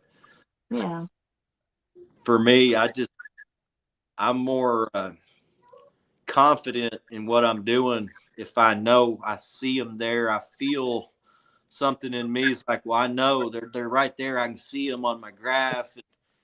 And if they don't bite and I'm seeing them, then I leave and I go to another group and find a different group and set back up on them. And you do that 2 or 3 times. After the third group, usually one of them's going to be somewhat turned on. I call it grinding. You just got to go make the decision to pull everything up and go looking for another group. Guys, I can't leave fish. I'm like, well, they're not biting. We can always come back to this group. But what's the point of sitting here? They're not biting. It's painful. I'd much rather get up and go look than just sit here and not get anything. And there's just been too many times where I've pulled up and gone looking and found them a different group turned on, and I'd rather be sitting there catching them or moving to go find them that are catchable than sitting there twiddling my thumbs. Okay. I got a question for me. I need you to answer. I'm going to be fishing tomorrow night in this wind. Yeah. It's going to be southwest and sat all day tomorrow. And by the time I start fishing, it's going to be west 7 miles an hour up to 6 miles an hour. Yeah. So You got a wind change coming. Mm-hmm. Okay. How many days of south wind you got? You got consistent south wind and then it changes? All day tomorrow it's south wind. Okay. Well, usually what I do, if you've got consistent wind and you've got a wind change that's coming, go to where they will be with that south wind and fish, like put your game plan around where they're going to be pushed for that south wind. You're looking for bait. That's basically the basic premise is you're looking for the concentration of bait. Where the bait goes, it has to do with the phytoplankton, the wind current, where the water current has been blowing up against shorelines and stirring up stuff and creating current for those fish like to get in because it's oxygenated. And when that wind changes, they don't just take off immediately and leave that area. They stay around in that area because there's still food and stuff. So I look for those types of areas. Now, this time of year, we're in a transition. I'm sure y'all are in the same type of deal. And you're fishing a lake. Fishing the river. And we'll have a thunderstorm in the morning. Oh, well, when I got rain that's hitting the water and I'm looking for dirty water. Wherever I can find the dirtiest water and the warmest water this time of year, that's where I'm going because that's where the fish are going to be. They're going to be up in that dirty water. There's two things they're looking for. The stuff that there's going to be stuff getting washed into the fishery. And the catfish, they go up in there and eat even little bugs and stuff that are washed in or dead mice. I mean, I've seen some really weird stuff coming out of catfish. I've seen ladybugs and all kinds of weird stuff. But you're going up in there looking for that stuff where that stuff's getting washed into the water, and then the bait fish and smaller fish are up in there eating that stuff, and the big fish are in there trying to eat those fish as well. So that's what I look for when there's fresh water coming in. I go up into it as close as I can get to the source because usually there's current. I'll move right off of that main current where I can find a blowout where there's less current, but there's some type of current that's washing up over, it could be a little muddy area or a sandy area or something that's blowing up into some submerged vegetation, fish right next to that. I'm also looking for structure that's in that shallow water. It could be a little 1 or 2 foot channel, something that's different. A little pile of trees that's you might not see everything looks the same, but then there's one little thing that looks different. Yeah. And usually if you can find something that's different. Calendar. All right, guys. Hey. I love kids. Yeah. I'll have a hoot with him. Yeah, look for something different, Jody. Usually guys are like, they hear somebody say, "Oh, fish the timber." Well, you go on these lakes and there's the whole lake's timber. Like, where do I fish? How do I fish this timber? Well, that's actually probably the hardest section to fish. Go to the section that's not as much timber, but then there's one little something that's different, a bigger tree that's sticking out close to the channel, and that's what I look for. Things that are different in an ocean of things that are the same. There's one little piece that's different. Go fish that. Okay. And more times than anything, that thing that's different is a magnet. And that's where a larger concentration of the fish will be. And if you're setting up on anchor, you're setting up and waiting, and those fish have been through there a million times. and they may not be there when you get there, but at a certain point in the day, you know, there's fish in that area, and at some point you're set up on the right spot. They're going to come through there. Yeah. And, it pays off. I told Bill the other day when we were fishing, it's like, well, we're setting up on eaters, and right when we threw down, we caught eaters, and then it died. And I said, but this is a big fish spot because it's just different. Mm-hmm. If you're a big fish in this giant area, this is going to be a spot you're going to come through at some point. And if we can just be here when they get here, we're going to catch one or two of them. And it paid off. I mean, they came through and it was bang, bang, bang. We got like 3 or 4 of them really quick succession. And it's like we were about to reel up and go home. And then we had just a drag screaming monster take off. Yeah. It was fun. It's cool fishing that shallow water. We actually saw the fish before they hit. Really? We would Wow. roll up on top, and Bill's like, there's a monster right there. And I was like, I hope he comes over there to our line. And sure enough, bang, it goes off. As I'm reeling one in, Bill's like, I saw another one over there. And we got it in, and bang. He hit it and ran. I think we lost that one. But find something that's a little bit different than everything else that's around it. Okay, I'll look. I guarantee you that it'll pay off. It might not be every time, but if you just try to do that, find something that's slightly different in that sea of sameness. It'll pay off in some of the biggest fish will pass through that area. Okay. I've got a couple places I can think of. If I can stand the wind tomorrow.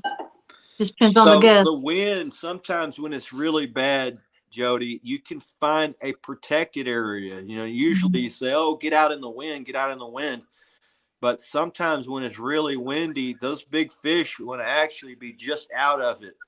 So find that break, something that's slightly protected, and then move right into that area where it's slightly protected, and there will be fish in there. Took me a long time to figure that out. I was always going right out in it, and a lot of times they'll be out in it, but over time I also found I'm running for cover, and wow, here I am. I just ran for cover, and here's all the dang fish. I should have been over here the whole time. So don't be afraid to fish protected water. I mean, they'll be up in there a lot, hiding or trying to get out of it sometimes. I'm going to fish in the marina tomorrow, back in the cove where I know there's bait fish back there and close to marina. This time of year, that's some of the best fishing. It's back in the backwater, protected. That's kind of where me and Bill moved. He's like, I said, if we get out of this wind because it was blowing out of the south and it was blowing out of the deep water up into the shallow water. And as we sat there anchored, the water was getting colder, even though the day was getting way hotter. The water temperature was actually dropping in the area we were in. He's like, why is it doing that? And I said, well, it's blowing this cold water out from this deep water, and it's chilling this area up here. We need to go to protected water where it's not getting circulated so much. And as soon as we got up in there, we started marking fish all over the place. And so you just got to try to experiment, and figure stuff out. It's a big equation. It's a puzzle every time you go out, but that's what makes it fun. Yeah. Mike's Fishing Home wants to let you know that he got your awesome sticker. All right, Mike. I'll be waiting on yours, buddy.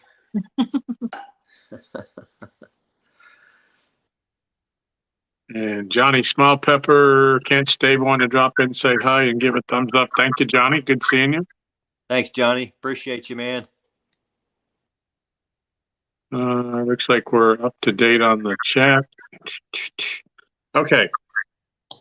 Let's talk about February the 27th, 2022.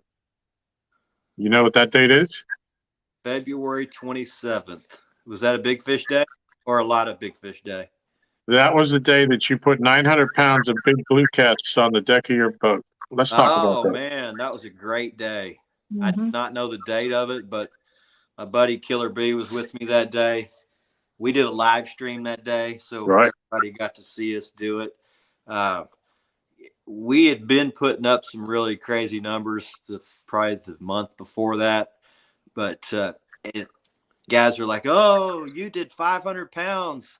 When are you going to do 1,000?" I said, "Well, if we hit this lake when the conditions are right, we can get 1,000." And they're like, they thought I was kidding, you know. It's like, 'cause the day we did 500, it was an east wind, no wind day. Mm-hmm. It was no wind, and you guys know that can be the most difficult day. Right. Blue cats need a little bit of current or wind, and if it's a flat lake, it's usually a terrible day. But for whatever reason, that day we hammered and we got 500, and then I said, if we hit this lake after a real good cold snap and we get a good south wind that changes and we get a warm up that day we hit it, we can do 1,000 out here. And 2 weeks later, we had those exact conditions. We had not planned on fishing the lake that day, but I told Bill, I called him the night before I got bait. I said, Bill, we got the ideal conditions to go get 1,000. And he's like, well, let's go. And I wasn't really thinking we could get 1,000, but we ended up getting 1,000, almost 1,000, like 900 pounds. Yeah. It was insane. The first rod we put out, before we could even click the clutch and engage the reel, it started just getting spooled.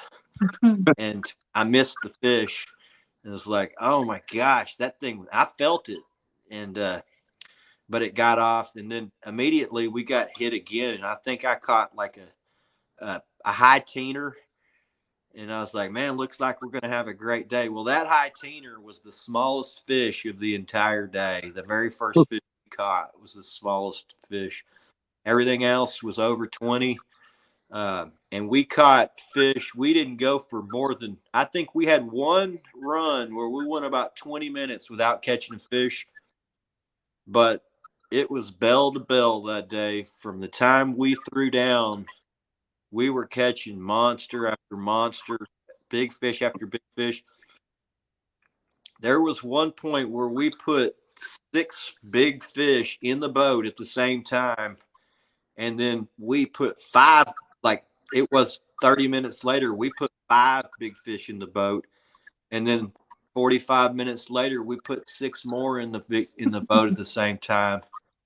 It was chaos on the boat.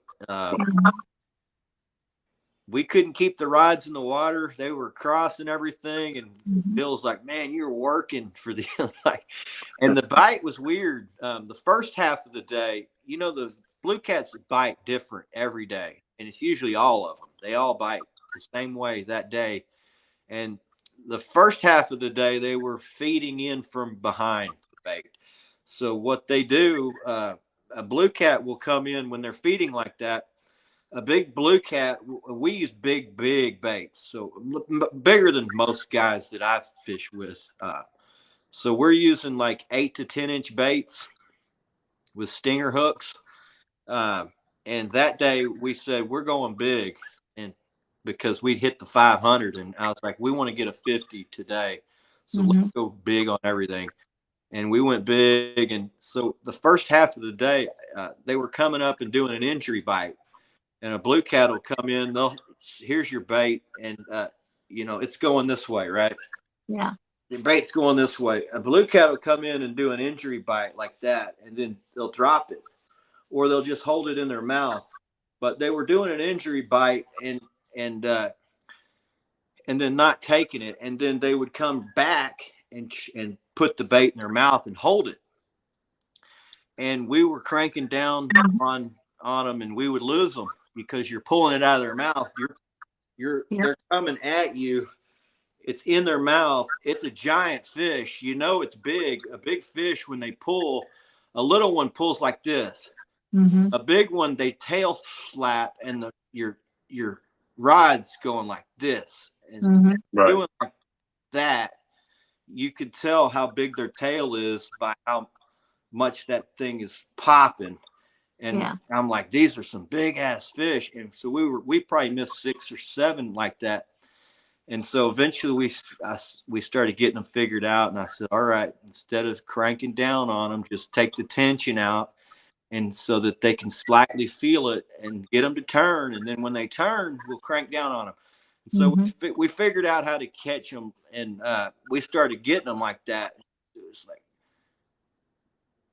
bang, as soon as that tail started, as soon as your rod bends, then you crank and you got them, and you can sink that hook. But if that thing's not loaded up any, you're not able to bury that hook. It won't turn. And if you crank and pull, the hook's not turning in the corner of the mouth, and you're just pulling the bait out, and the fish is gone. And so we got it figured out. We started catching them that way.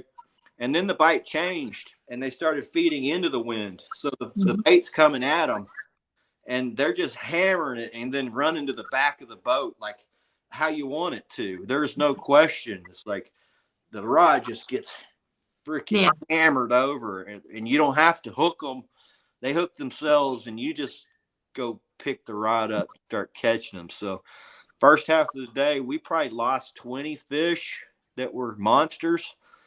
And so we would have caught 1,500 pounds if we could have caught what we lost. But, you're going to lose fish, especially if you, on a day like that, if you don't know how to catch them when they come do that injury bite. Yeah. It's depressing because you lose so many. But when they turned and started feeding into the wind, and it was really exciting to see those rods get slammed like that. And the second half of the day, we caught every fish that hit. And it was 40, 30s, 40s, 30s, 20, 20, 20, 30. Fish after fish after fish like that. Really a blue catter's dream. You don't get a whole lot of days like that, maybe one every 3 years if you're lucky, maybe 4 years. The conditions got to be just right. You not only have to be in the right place at the right time, but you got to have pretty good feeling for how they're biting to get them hooked up when they bite weird like that, and having the right bait. I had friends that were fishing next to us that didn't do all that well. Well, they didn't have the fish wanted really big baits. Guys like, so I catch all these big fish on these little baits. And I say, well, I use little baits, but they just don't want to bite those. Those are the ones that are catching our eaters. All these really big baits. It's all for me. The biggest bait's going to catch the biggest fish most of the time. Now, last week this time of year it changes.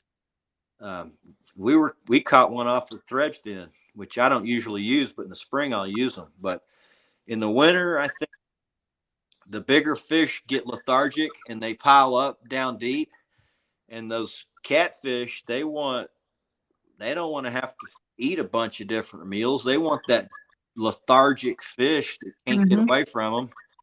The easy meal, and they just they'll actually pass up on a little bait. They're like, it's not even worth my time. Yeah. They'll hammer that big one, and that's what's worked for me. And when I started really going big like that was when I started catching a bunch of big fish, and my big fish catch rate just skyrocketed. So each year it seems like I'm going bigger and bigger. There is a point where you're going big and you're not able to catch. I want to anything over 20 pounds is kind of what we target. A lot of the baits I use, fish under 20 pounds can't really take it down. They just kind of knock it around. Yeah. But you're trying to filter those out because if you're catching small ones, they're taking your bait out of the water. Well, your bait's not there when the big one wants it, and you're missing the fish because you don't have bait in the water. And so that's kind of the theory of why we do that. And pays off usually in big Yeah. fish, especially in the winter when the water temperature is like mid 40s, low 40s. That's when I really go really big, and that's when we have our best days. We're usually catching that time of year. It's about anywhere from 250 to 500 pounds every trip, and when I used to go small, we'd catch maybe one or two big ones like that the whole trip, and I thought that was awesome. Like now, my buddies are like, "Dude, this is incredible." What like I didn't even know blue cats. You could do this with these blue cats like that. I'm like, it is pretty fun. Once you start catching the big ones, I mean, that's what you want. Yeah, it's like pretty addictive. You start, so guys, you get one, you're pretty much hooked. Yeah. You will always have that blue cat fever after that. Especially if you get around somebody who can teach you how to do it pretty good, and you start having some type of success at it, you will be hooked pretty much for life. You're going to be, it's life changing. It's life changing. And I think it's cool taking these new guys with me, and they're all hooked now, like full blown. Like, dude, you cost me so much money because now I had to go get this boat and all this fancy fishing gear, and they're like, my wife hates you.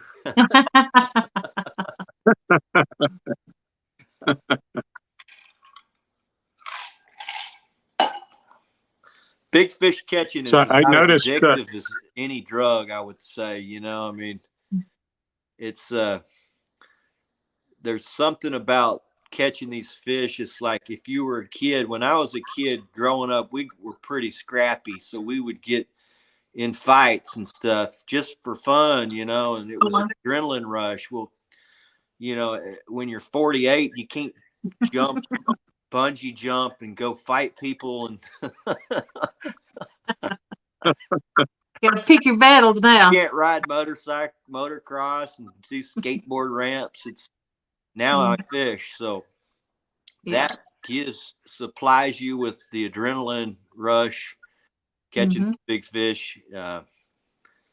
Plus, it's a really up and down battle throughout the day. You're just getting your butt kicked, and then it just takes that one fish to turn everything back around and get you back going, like feeling good. You forget about all the terrible 3 hours you had before, and all of a sudden, this is the best day you've had in a long time. Yeah, and you get the peace and relaxation from the fishing and being on the water. Yeah, it rejuvenates you, you know. But yeah, I just enjoy being out there. The fish catching is actually the bonus.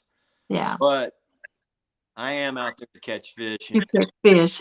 It actually is painful when you're not catching them. If you're pretty consistent at getting them, when you don't get them, it's painful. Yeah. Now, the day that I'm sorry, go ahead, Jody. I was going to ask him if he had to work in the morning. I didn't know how long he wanted to go talking. Oh, I can go.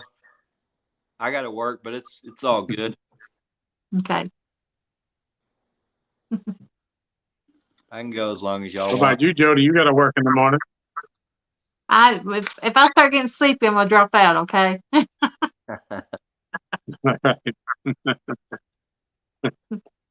On the day with the 900 pounds, I know I was rewatching a lot of that today, and you said that it was 29-degree air temp when you guys launched, and the water temp was 45. How did that change throughout the day, or was it just cold straight through? Water's that cold. The whole fishery had been cold. So the shallow was cold, the deep water was cold. When it's been cold like that for a while, we were coming off a cold front. It takes days for the pattern to change. they will go shallow in the deep of the winter when you get a good warm up for a day or two. You can catch fish up in 5 feet of water, but you can still catch a lot out deep too. That cold water tends to concentrate them, and at 45 degrees, they're feeding heavy because the bigger fish are feeding heavy because the smaller fish are lethargic, and they're not as lethargic. They are lazy. They don't want to move very far. So you got to be putting it in front of their nose. But if you get it in front of their nose and you give them a pretty good chunk to eat, it's like they can't resist it. They're like, I am not letting that fillet of whatever just dancing by on a raft. Yeah. I cannot allow that to get past me. Yeah. Well, that's kind of what I learned, and it kind of correlates with my bass fishing in the wintertime. They didn't bite as often, but you could get them to, if you put a big bait in front of them, they might eat every third day. Right. But if you put it in front of them, they had to have it. Yeah, I agree. I think also guys get too caught up on using the same bait all the time. They get here in Texas, they think everybody's got to use gizzard shad. That's just not the case. A big blue cat is an apex predator. He doesn't necessarily you don't want to eat a cheeseburger every day, do you? No. You want something different. Sometimes somebody puts something in front of you, you hadn't had it in a long time. You're like, I got to have that. That looks good. Yeah. And even if you're even if you've been somewhat full, you're like, no, I'm gonna go ahead and try that anyway because it's been a while since I had that. I think blue cats are the same way. They get sick of eating shad, and they actually want to eat what's eating the shad. Right. Now that cheeseburger, did it have bacon on it? Well, bacon is pretty much the universal. I will eat it no matter what, anytime. So. Well, we've been going for an hour and 50 minutes, and nobody's mentioned bacon that I saw, so I had to throw it out there. I was fishing one time with a buddy, and he brought hog strap. I'm like, hog strap? He's like, let's just try it, man. I'm like, you put that on your side of the boat. And we caught like a 15-pounder on a piece of hog strap. Strap from a wild hog. He'd yeah. Blue cat will eat anything. If they're hungry enough, they'll eat anything. Yeah. Well, it's funny. Aaron and I, Catfish Regulators, he's my fishing partner for the most part. He and I fish every Friday. And we were fishing, I don't know if it was last weekend or the weekend prior. But we had caught like a 20-pound fish. And we fish on the dock. So the dock is clean. And we've been when we heard when they're pooping out the mussel shells, you can hear them hitting the deck and you see them. Well, at one point we saw something on the deck and it was dark, so we shined the light on it, and there was like a chicken leg bone that was about 4 or 5 inches long. This fish had pooped out on the deck. So somebody's either they do eat whole chickens like everybody says, or somebody's been fishing them. You fishing with leg quarters or something, So fishing up shallow, I've seen fishing up shallow is not just fun for catching the fish, but it's like National Geographic because you're up on shore and there's animals to see and stuff like that. And you say chicken, and I'd say I've got a pretty good idea why I think big blue cats like chicken.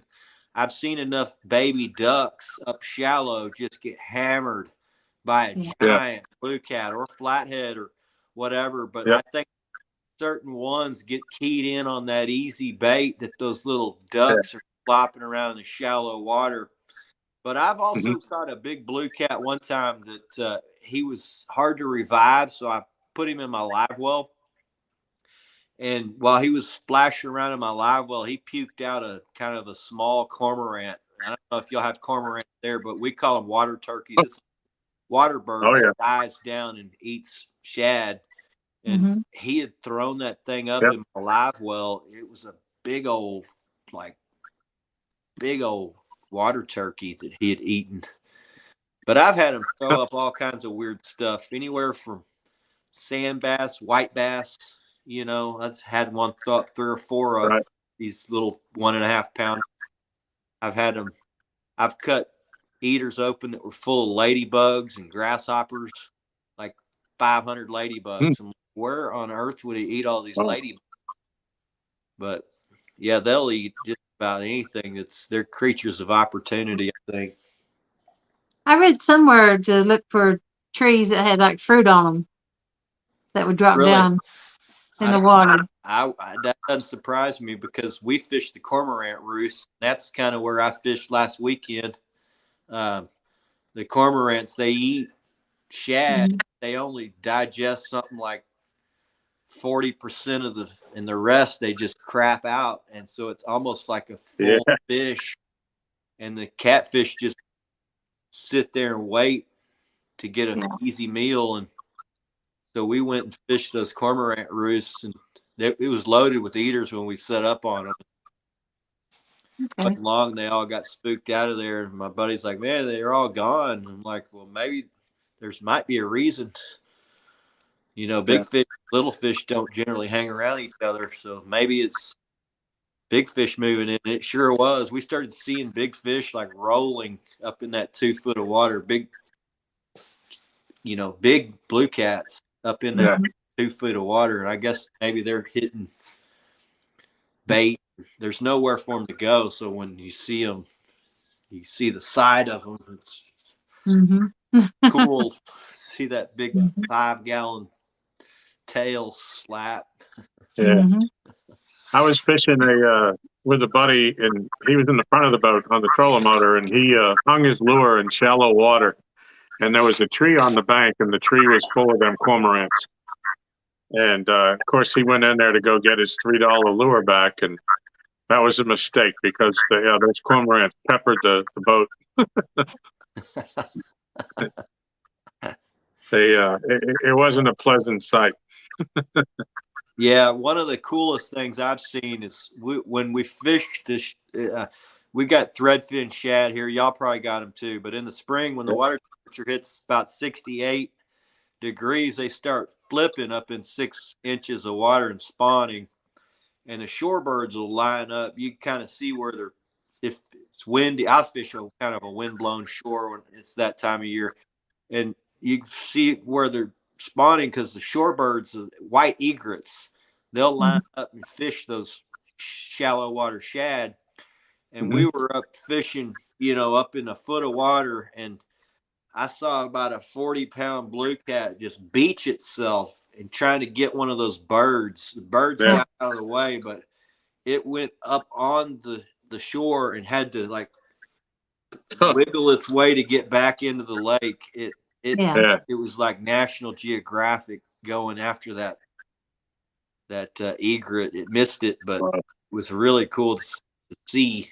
It's like you never know what you're going to see when you're fishing shallow. Yeah, we have a shad kill off here in the winter, and the egrets. You'll see them out there. Usually, if you see them around, there's usually catfish around. We usually, even if they're not diving, if they're just sitting on the water, there's catfish around. Yeah. So I use the birds a lot. If I can't find the fish, I use the birds. And when I'm going to my fishing hole, I'm looking to see where, how the birds are fishing, how deep they're looking. We got cormorants. They dive, they swim and dive, and they have like flotillas of birds. I mean, there's 100 of them swimming together, and they're working and diving, and like you can tell what they're diving on. And a lot of times I'll customize my game plan around what I see the birds doing. I'm like, they're on these ledges. Let's fish ledges today. And it pays off more times than not, I think, when you see that. And sometimes it's the seagulls that are diving, and sometimes it's the egrets on the shorelines in the spring. But I think a lot of guys probably do the same thing as I'm doing. I'll use those birds a lot, especially if I'm struggling that day to figure something out. I'll just turn to the birds and have them point me in the right direction. Right. they're a pretty good indicator. They usually know. And even if they're flying to a different section, I'm like, maybe we should follow to see where they're headed, because they usually know something. Yeah. And if they're moving up to that area, there's probably going to be more something else going on where they're headed. So that's pretty good indicator of what the fish are doing.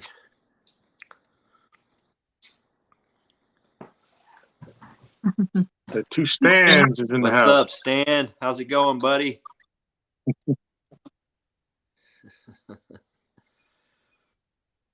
Like to get on Stan's show one of these days. Jack, it's late. You go get yourself ready for bed. You're supposed to be in sleep. He's late night. I've heard you talk about your grill a couple of times. Bacon and hamburgers and hot dogs, but never once heard you say bologna.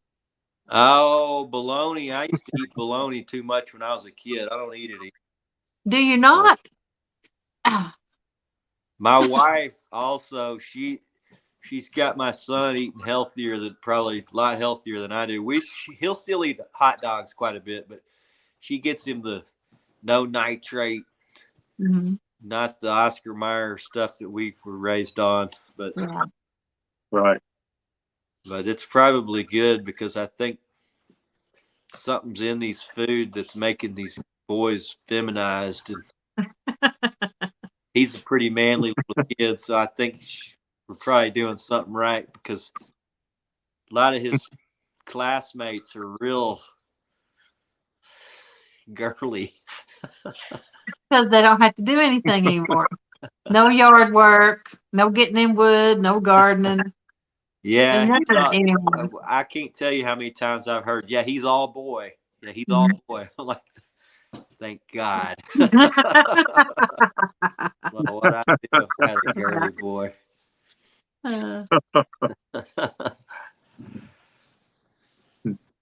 So I was listening to, I scanned through a bunch of your videos today, and I did actually sat and watched almost every minute of the 900-pound video. Yeah.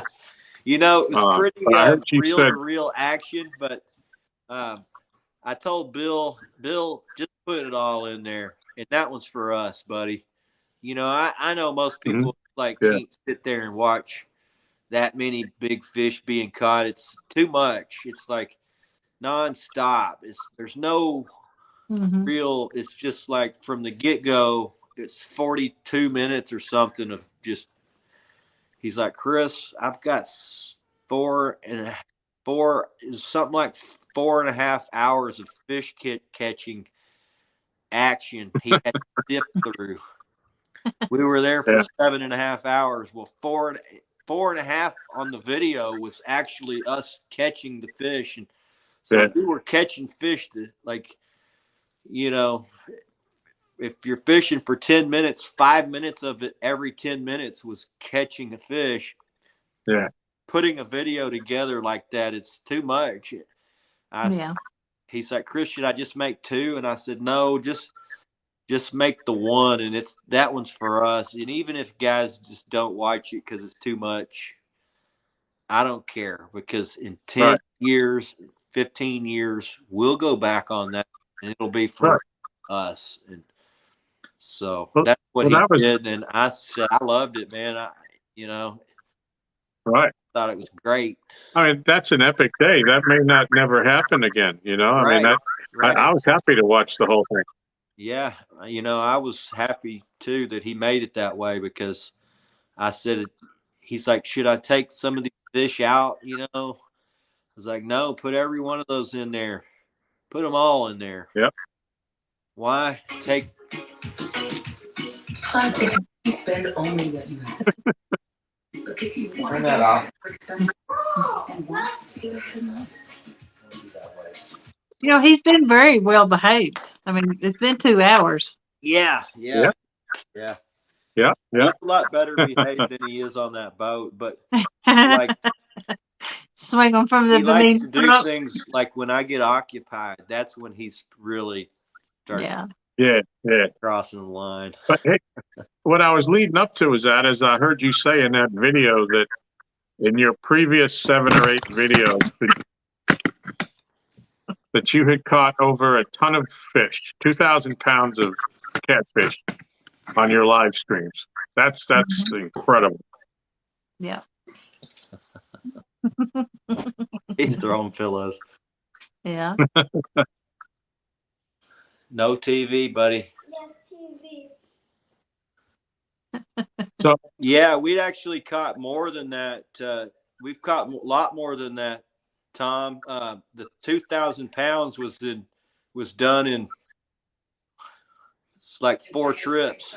wow. Hang on, guys.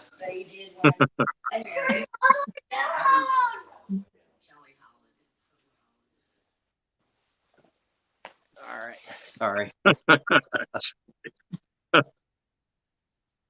The life But of yeah, I mean, that's impressive. That is awesome. We don't have we went on anything a heck anywhere of a near like run. that. You know, we had a late.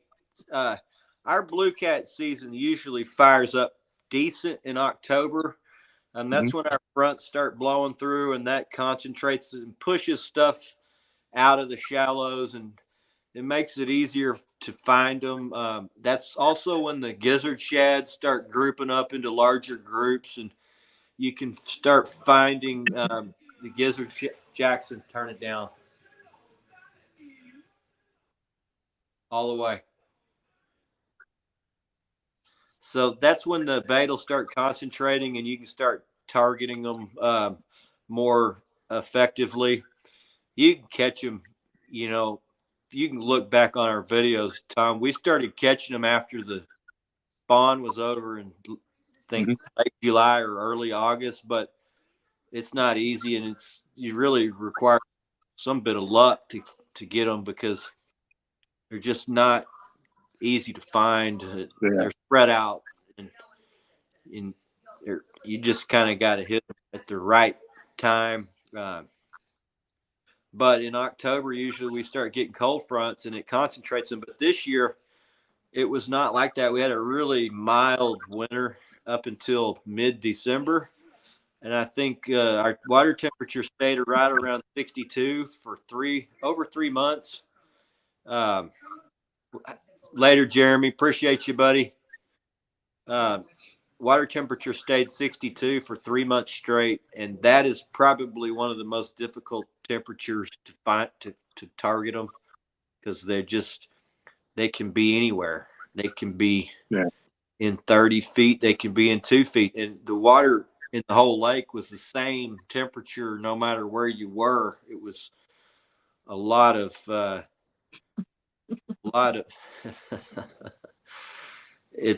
a lot of area they can be in, so they're all spread out, and you can get lucky and catch them, but you can't consistently put them in the boat until they group back up after these fronts. So it was December before we started getting cold again, and as soon as it got cold, they turned on like crazy, and catfish regulators. Thanks, buddy.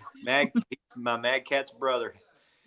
But yeah, once they turned on in December, it was on for us, and I think we've caught a 40 almost every trip for the last 3 months, and even in spring, we've been lucky enough to get them when they start spreading back out shallow. But we got lucky last weekend. We got lucky the weekend before that. I think before the weekend before that, I took off, and then we had one bad trip. But before that, it was all that 900, 500, and 350, and 300, and 275, and 50 pounders, and crazy big fish action. But it was cool because I got, my friends got to see it. A lot of guys didn't know what we do in Texas. Son, turn that down. And it's you know, it was cool to be able to share that with people, and it's fun when they're there rooting you on when you're catching them and battling them. And I think Jody was on there one day where I had 3 big fish on at the same time and lost them all. And I laughed till I cried. there was some cuss words going on. But I had a real monster on one of I them. know. It was awful. The rod was just crushed. I know. You had all 3 and it get And I lost everything. And what the kicker was, there was one that I almost got in, and it was like it got hung up in the other one's planer board and broke off. I guess the planer board, the metal of it somehow cut the line, and it was floating on top, just right there on the camera. You could see it, just like smiling at me, giving me the finger. And I was like, I'm gonna reel up, guys. I'm gonna get this fish. And I started reeling up and pulling my drift sock in, and then it just swam off, and so I lost everything. So you But can that was cool too. You know, I didn't mind it. You know, I thought that was cool. Even though I lost them all, it was still really cool to do that and have my friends there see. One guy's like, I've never seen 3 big fish hooked up. I'm like, well, if I get some help on the boat, and we'll be getting all 3 of them in. But that day I was by myself. And you wasn't laughing then. if I would have been by myself on that 900-pound bag, I'd have been tangled so bad I would have caught a quarter of those fish because I'd have been tying rigs the whole day. I mean, sometimes you need help when they're really biting good. You got to have help. Or big ones too. Big ones are hard to, to get in. Yeah. What reels do you have on those rods? I run Dakota 600A, the trolling reels. Okay. I switched to those when I started planer boarding because I ran this, like a lot of guys, I ran those Abu 6500 C3s forever.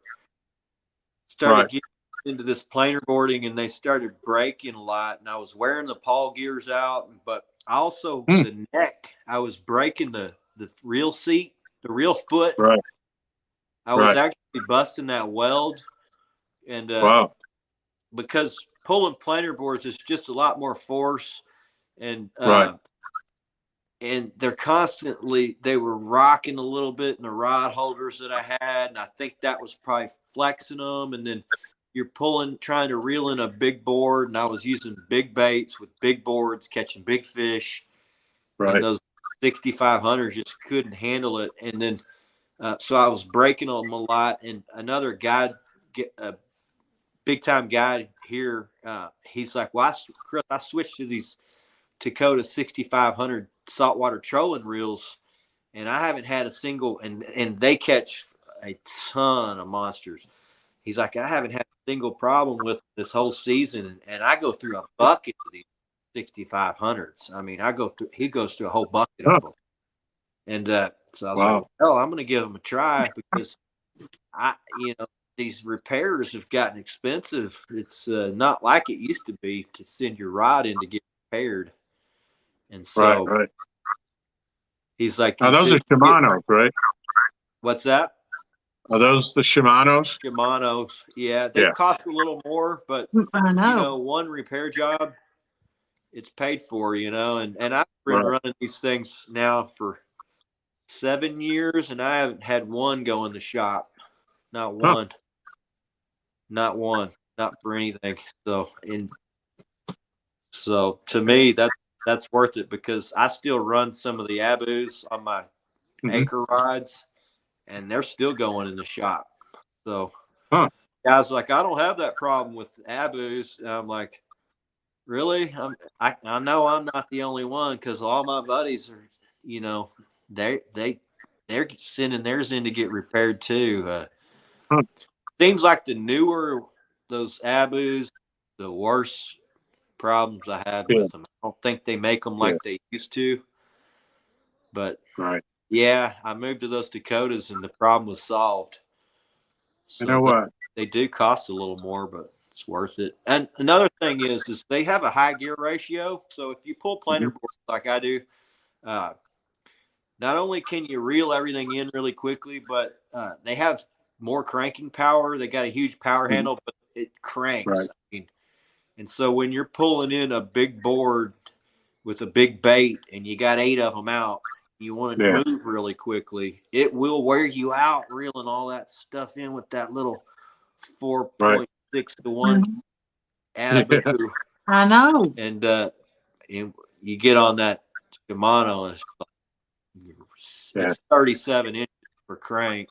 Yeah. You can suck those things in quickly. And that's the first thing I asked somebody about their reel. What's the retrieval? Yeah, 37 inches on that Dakota. And I've converted almost all my fishing buddies now. They're like, wow, I know you bragged about them, but I just didn't believe you until I fished with them. And now they all own Dakota 600s. Yeah. 2 stands that he caught his 225-pound was a river sturgeon. Yep. Dakota. Yeah, they got some serious cranking power. That's a green machine. That's what I was going to say, that he uses those. All my bass reels were Shimano's. I really like them. Yeah, it seems like they have a little higher quality on most of their stuff than the average reel. I always, when I was a bass fisherman 30 years ago, 25 years ago, I used those Shimano's. That's all I used. They were expensive back then, but most of them were made in Japan then. Yeah. And I still have them. I can give them to my son, and they're still good as new. And they've been heavily used. So, I have about 15 or 16 of the original model Corrado, the green Corrados, the low profiles. Yeah, I've got some of those. Can't break them. I got a bunch of the silver Calcuttas, and I got a bunch of the gold Calcuttas. Yeah. And I could break them back out and probably use them for these blue cats if I wanted, Yeah. But. Well, that's my thing. When all the technology changed and all these fancy reels come out, but I couldn't see buying one because there was nothing wrong with the Corrados. You can't break them in bass fishing, anyways. Yeah. No, you're a nice school. I've always liked Shimano because they're just so good. I mean, you get what you pay for in most things, and I think it's true with those Shimanos. They're like, oh, I don't need that. Well, a lot of these reels that guys buy, when they break, you can't even hardly get the thing fixed. It's like a paper. It's like, you paid $120 for it, but I'm 7 years in. I paid $185 for mine, and I've never had an issue with a single one. And we fish them hard. I mean, every week, all year, and never have a hiccup with them. I think that's pretty impressive for a reel. Now, how would they be? I love them. One thing about me is I will tell you whether I like something, and if it doesn't do me right, I'm going to tell you that why I don't like it. And that's another reason why I like these Mad Cats, because they're incredible rods. The guys that are running that thing, they stand behind their product 1,000%. It's, even if you have a question, he's like, no, I'm gonna send you another one. Throw that thing in the trash. A little bubble or something. There's like, I'm like, the thing's as good as new, man. And he's like, no, I don't care. You got too many guys on your boat. Like, wow. I've used a lot of fishing rods, and I've usually the return process. Not like you have to return them. It's like a very low return rate, but even if you do, it's easy. I switched from, I don't really want to talk bad about rods, but I switched from BCF, and I liked the rods, but I was breaking them a lot. And I was like breaking them on fish. And I started asking around, and guys are like, yeah, I break them on the 6th eye. And I started hearing that a lot. And I got online and started researching it. And I wasn't the only guy who was breaking those things. And I'm like, well, and they were really good about standing behind their product too, which is, is great. Mm-hmm. But I didn't like the idea that I was breaking rods, and it wasn't even on really big fish. It was just standard fishing. They just break. And so when the Mad Cats came out, I waited about a year before I bought them because they looked credible, and I wanted to make sure that they weren't putting out a rod that was being beta tested by the public. And so when it was about a year after they came out, and I hadn't seen one bad thing written anywhere about them. And when something's bad, usually that's when people are going to talk about them. So nobody had said anything bad about them, and I called the company and talked to them personally, and he's like, "Oh, Chris, we went through 200 blanks before we chose which one we were going to use. We broke them however many times. We smashed them up against something, and if one broke, then we said, we don't want that one." And I was like, that's pretty impressive that a lot of these rods, you're the beta tester, the guy they're selling it to. And the rod you buy, in 2020 is not the same rod in 2021. They've changed it because some issue that wasn't fully tested or ironed out. They ironed it out on you. And so these Mad Cats has been a little different for me. I've never really had a rod that's so can't see one thing wrong with them.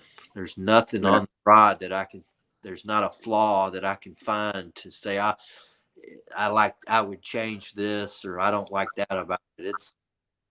For me, it's the best rods I've had, and easily it's not even close.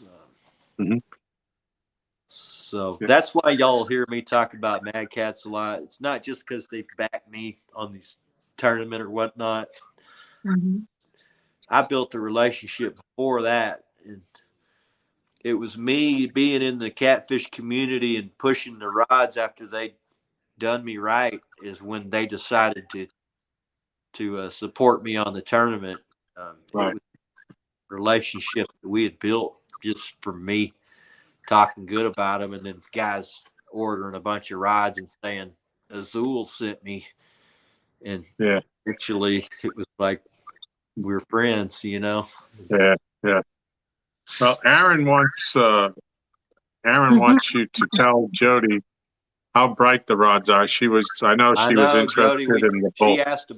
She asked about them, Aaron, and I told her. She said, which ones are the brightest ones for night fishing? I told her that bolt lights up like a lightsaber. And, but really any of them you can see, I use the Orange Crush and the Puzzle. They light up in the daytime like a lightsaber. I mean, at night, they really light up under a UV light. But most of the ones I've seen, I have not seen some of the darker colored ones at night, but any of the fluorescents really light up more than any of my other rods. I'll line them all up, and it's not even close. I don't know what they've done differently to make those things light up like that, but that bolt looks like it actually has a light in it. Under UV. It's crazy bright. Is that the yellow and black, that bolt too, I think? There's two different bolts. There's, I guess, the second version with the black handle, and then the one with the blue and yellow handle. I like the black handle. Those are short. And the black handle, I think, has a black reel seat. And the other one has a blue reel seat. They're all the same rod. It's just they've made a bunch for people's personal preference. Because everybody's different. My buddy's like, oh man, you like those are like being at a rave watching your rods. I don't like them. Like, well, I know you're an old school type of dude. They've got rods for you too, man. I mean, go look at what they got. I guarantee you'll find one that's appealing to you. They really went the extra mile to try to appeal to everybody's taste when they made those things, and they're always coming out with new versions. And I see guys with 6 different ones, and that's not for me. I like all mine to be the same. To me, it's kind of an eye strain when you got 3 different colored ones. It's right. I like all mine to be uniform. I want the same action so that one of them's not doing something different than the rest. I'm looking out of the corner of my eye, and eye strain is a big thing when you're watching 8 rods. It can be very stressful over a 5, 6, 7 hour period if you got one that's doing something different than all of them. So, good night, Mark. Appreciate you, buddy. I think I saw Killer B was heading out too earlier. I didn't see that. Good night, everybody. Got to work at 6 a.m. Great show, LG. Yeah, thanks for stopping in. Appreciate you guys. Outdoor Addictions in the house. Welcome, Jesse. So we still got 37 people watching. That's pretty dang good. Yep. It's been a good show. Yeah. We need to drop your link again. And if anybody hasn't subscribed to him, please do. It's on a great show. It's got great content. If you subscribe and come over, make sure you go watch a couple of shorts or something tonight, or else tomorrow morning they will be gone. And I think a lot of people say, "Oh, I'm gonna sub and then I'll come back and watch," but then they can't ever find me again because the next day YouTube boots those people that hadn't actually watched anything. Yeah. Right. PB Blue, my PB Blue is 76, but it's been 6 years since I've caught one like that. Texas doesn't have the biggest fish, not like some other places. There's only one fishery in Texas that has 100-pounders. It's Lake Texoma. Other fishery is that has really big fish is Lake Tawakoni. It's got a lot of 70s, and it's got quite a few 80s now. I've not been lucky enough to get one in the boat. I have hooked some that I thought probably were that class.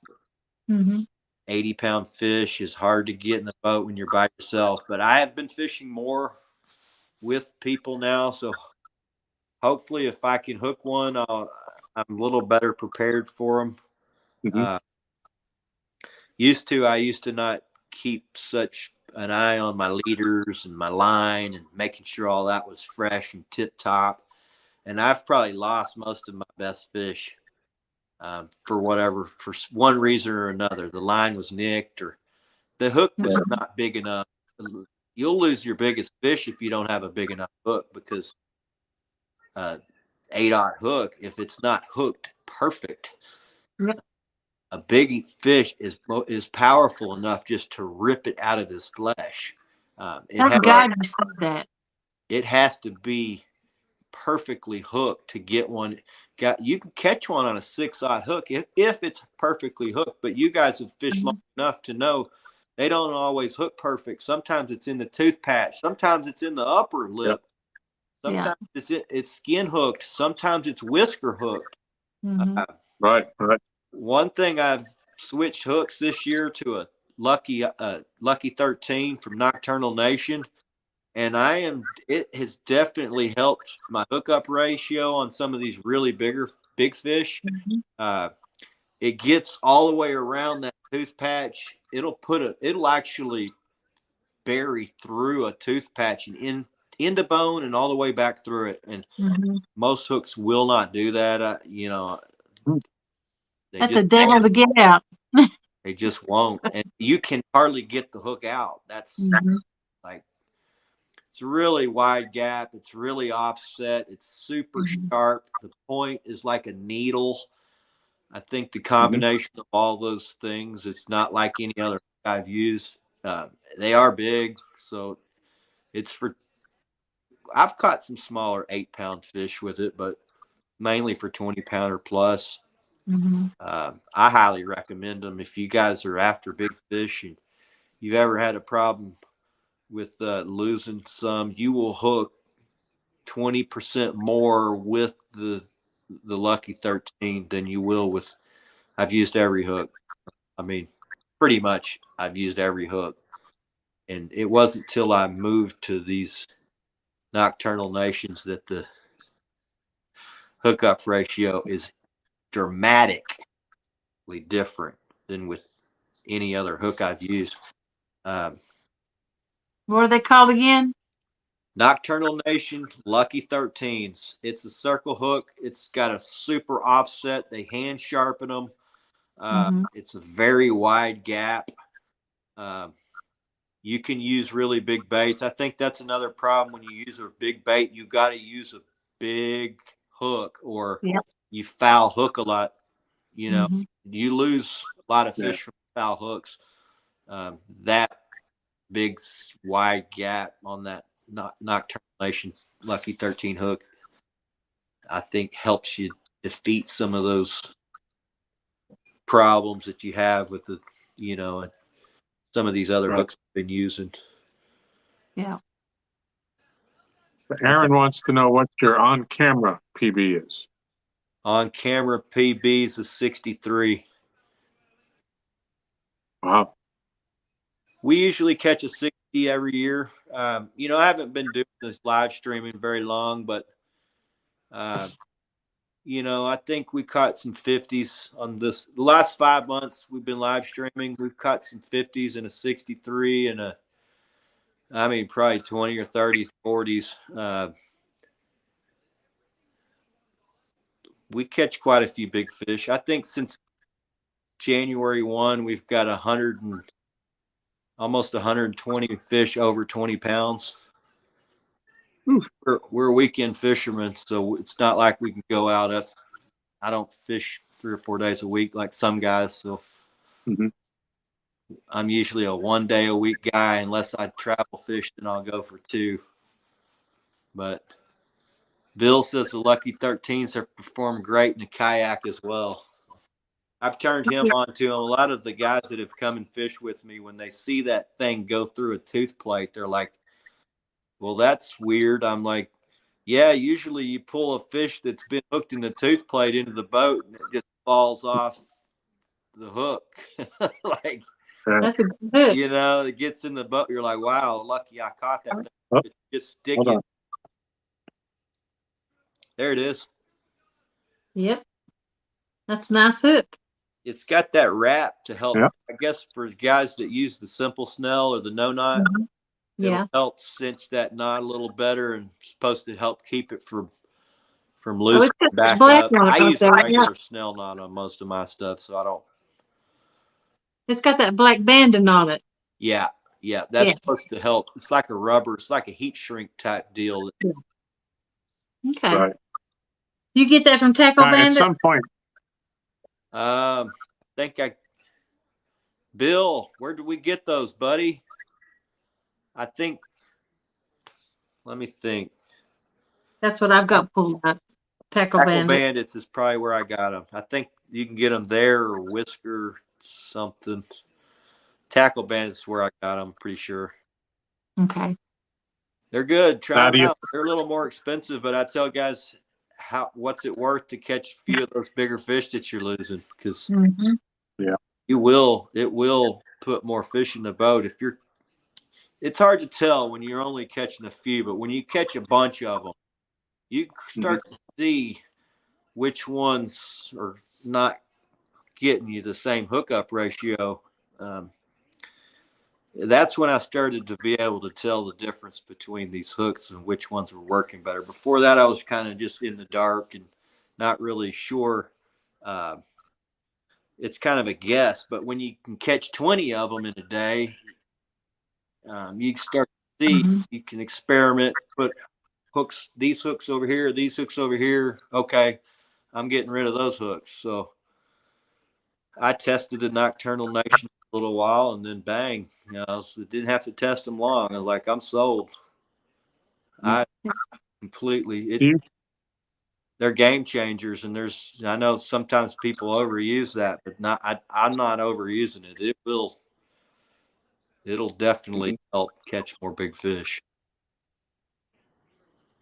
Now, do you think that the plastic wrapping on it, do you think that helps the bait stay in place as opposed to like riding up the hook and turning on your hook? That's possible. It could help. I hadn't really thought about that, but I know they call it like a Snell something, or it's for helping to keep your simple Snell knot, that no knot Snell that guys use. It's to keep that loosening back up, I think. Okay. If you got that simple Snell or the no knot Snell, you're around a bunch of smaller fish, they're banging that thing around and it can loosen up. And right. I can tell you don't like that knot. What knot do you use? I just use a regular Snell knot, but I do use a simple Snell when I use my when I do my stinger rigs. I use the regular Snell on the back hook and then the simple Snell on the front. Okay. It's only there's so many different ways to tie it. That's just the way I tied it, and it works. So never have them loosen up or anything. Where I will have that front simple Snell sometimes loosen up a little bit, but it takes a little longer to tie it that way. But I like tying rigs and stuff. It's just part of doing it all, and I think having your own little ways of doing it neat, how everybody does it a little different. I don't know there's any right or wrong. Yeah. There's probably a wrong way, but there's a lot of right ways to do it. That's just the way I do it. That's something I'm picky about. I won't let no one tie a knot on my pole. I'm like, nope, I'll tie my own. I don't care if I lost 4 or 5 of them. They'll sit there until I get them tied myself. So, Dan is too soon. He just had a sole stolen last week. Had a dead upper lip that got hung and popped out. And, those types of fish, that type of hookup that you're talking about right there, Stan, that Nocturnal Nation will go through the bone. And I'm not hitting a bit. It will go through bone. And you'll have it sticking through the bone where you can't get the dang hook out once you get the fish in the boat, because it's gone through the bone, the top lip, the bone, or it'll go through the tooth plate, not behind it. You hang that thing in the tooth plate sometimes and it'll go through it. Wow. I've never had a hook that'll do that. I can't ever remember. Usually you catch one in the bone or the tooth patch. You're lucky if you get it in, and when you do, it just falls off the hook in the boat. Like luck that it came in the boat. These guys ought to Dominic Hollis in the house. Howdy, Dominic. So what do you see for the future of your channel? Well, me and Bill were talking about that today, and we know things are happening for us. It's been it took me a while to get going, but I'd started it just to have fun and to memorialize our fishing adventures. But it's changed a lot since we've made a lot of friends and we're seeing what's successful. And so today we're talking about it, and I told him, I just want to I'd like to try to figure out what the formula is that people like to watch, where they're going to watch the whole video. I'd like to get better at making something that's kind of more entertaining for people to watch other than just me. We got the fish catching part down. Bill's really good at editing. We're going to keep working as a team. he's a big offshore fisherman, so I'll probably go down and do some big shark fishing this summer with him. I'm always going to go blue catting, so we're going to be doing the video we released tonight was a lot more how-to. We show graph pics, and we explain exactly what we're doing, why we're doing it, how we're doing it. I'm taking the channel in that direction. Instead of just all fish catching action, it's going to be more of the whole story of before you go, as you're going, and when you go, and after you go. And it's the putting down the trolling motor and looking at the graph for bait, throwing the bait, and then scaling the bait and throwing the bait out, and then catching some fish instead of just fish, watching some guy catch 10 fish or whatnot. I think it's cool, but guys want to feel like they're going on the fishing trip or the adventure with you rather than just you showing them all these fish that you caught. And we're going to try to make it more about the story of the day. Just try to make it more entertaining and try to make better stories. I think that's the way our channel will go. This was the first video we've tried to do that way. And when I was done premiering the video tonight, guys were like, Chris, I love the new format. That was the best one yet. And so that's kind of what we were hoping to hear. Like to be able to, when you look at your analytics, I know guys say, oh, don't worry about it, but it's hard not to look when you do these videos to see what they're doing. And the analytics tell you, oh, well, you had 60% new viewers and you only got, 10 subs out of it. But there was 800 new guys that watched it, but only 8 of them subscribed. It's like to figure out how to get some more of those people interested in what we're doing. Yeah.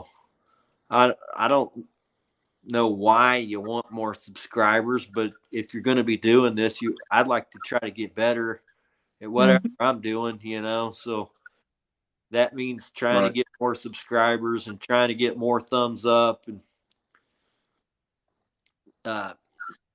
really the best part about it right now is the people I've met. My group of friends has grown exponentially in such a short time that I could have never done that without this YouTube thing. I had no idea that that's really what it would have turned into, just making friends more than making videos. But I think that's really cool that guys are so open to be friendly to somebody that lives halfway across the country and is willing to tune in to watch you fish. And even though they might not even be really watching, they're talking to their buddy or doing their chores or, whatever. But that's kind of where it's led. We started doing these live streams and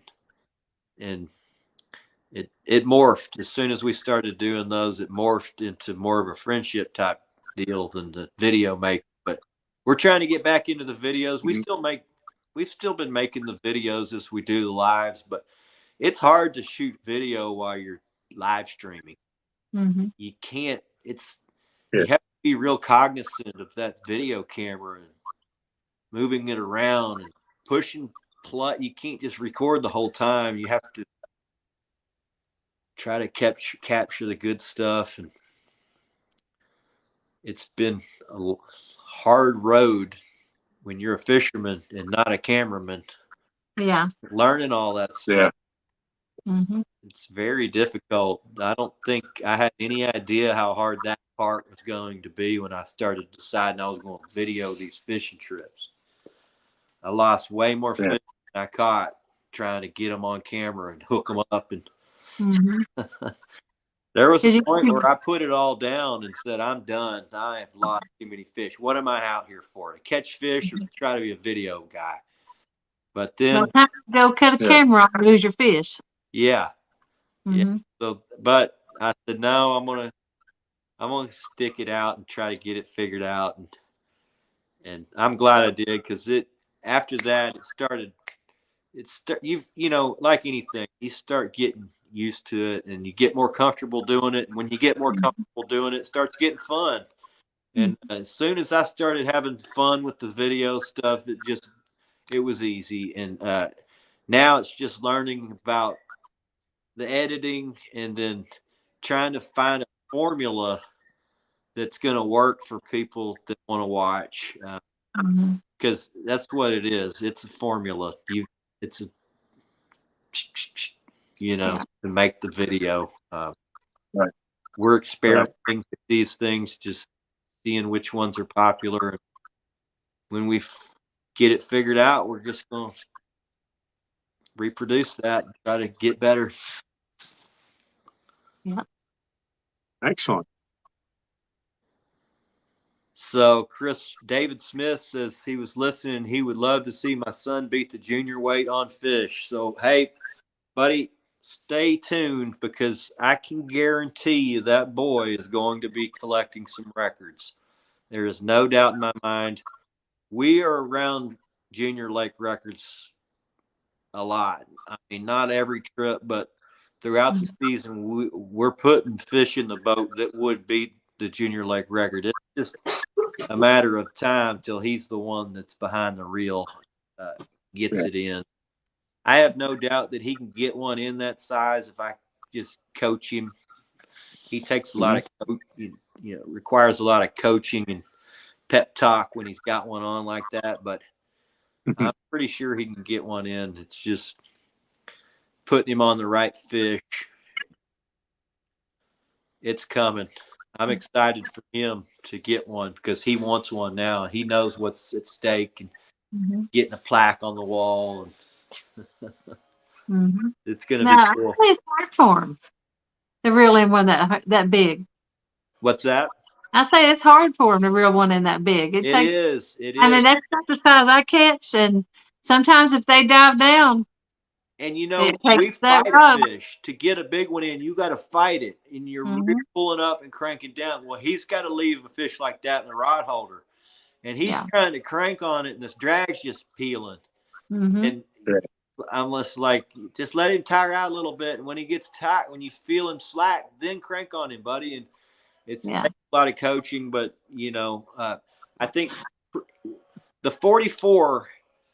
I let him fight it out of the rod holder, and I had to hold the rod or it would have gone in the lake. But he was able to fight that thing with the rod in his hand. I just, put my hand up there on that rod to make sure it didn't go overboard. But that was the first really big one that he was able to get in out of the rod holder.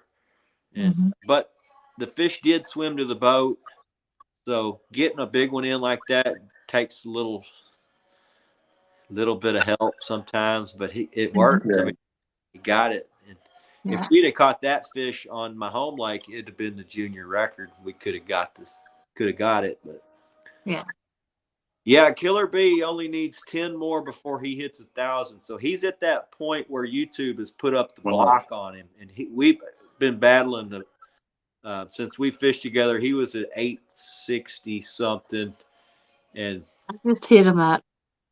I think if you guys will help him get there, and when you go over there and subscribe, make sure you watch some of his stuff so that thing sticks, because YouTube has decided these live stream guys, they're not going to allow it to be a subscriber unless you sub and then watch. And it's pretty heartbreaking when you go on these lives and you're trying to grind for these subscribers and you get 12 of them, and then the next day every one of them's gone. It's like, I wish I could, hey guys, come back.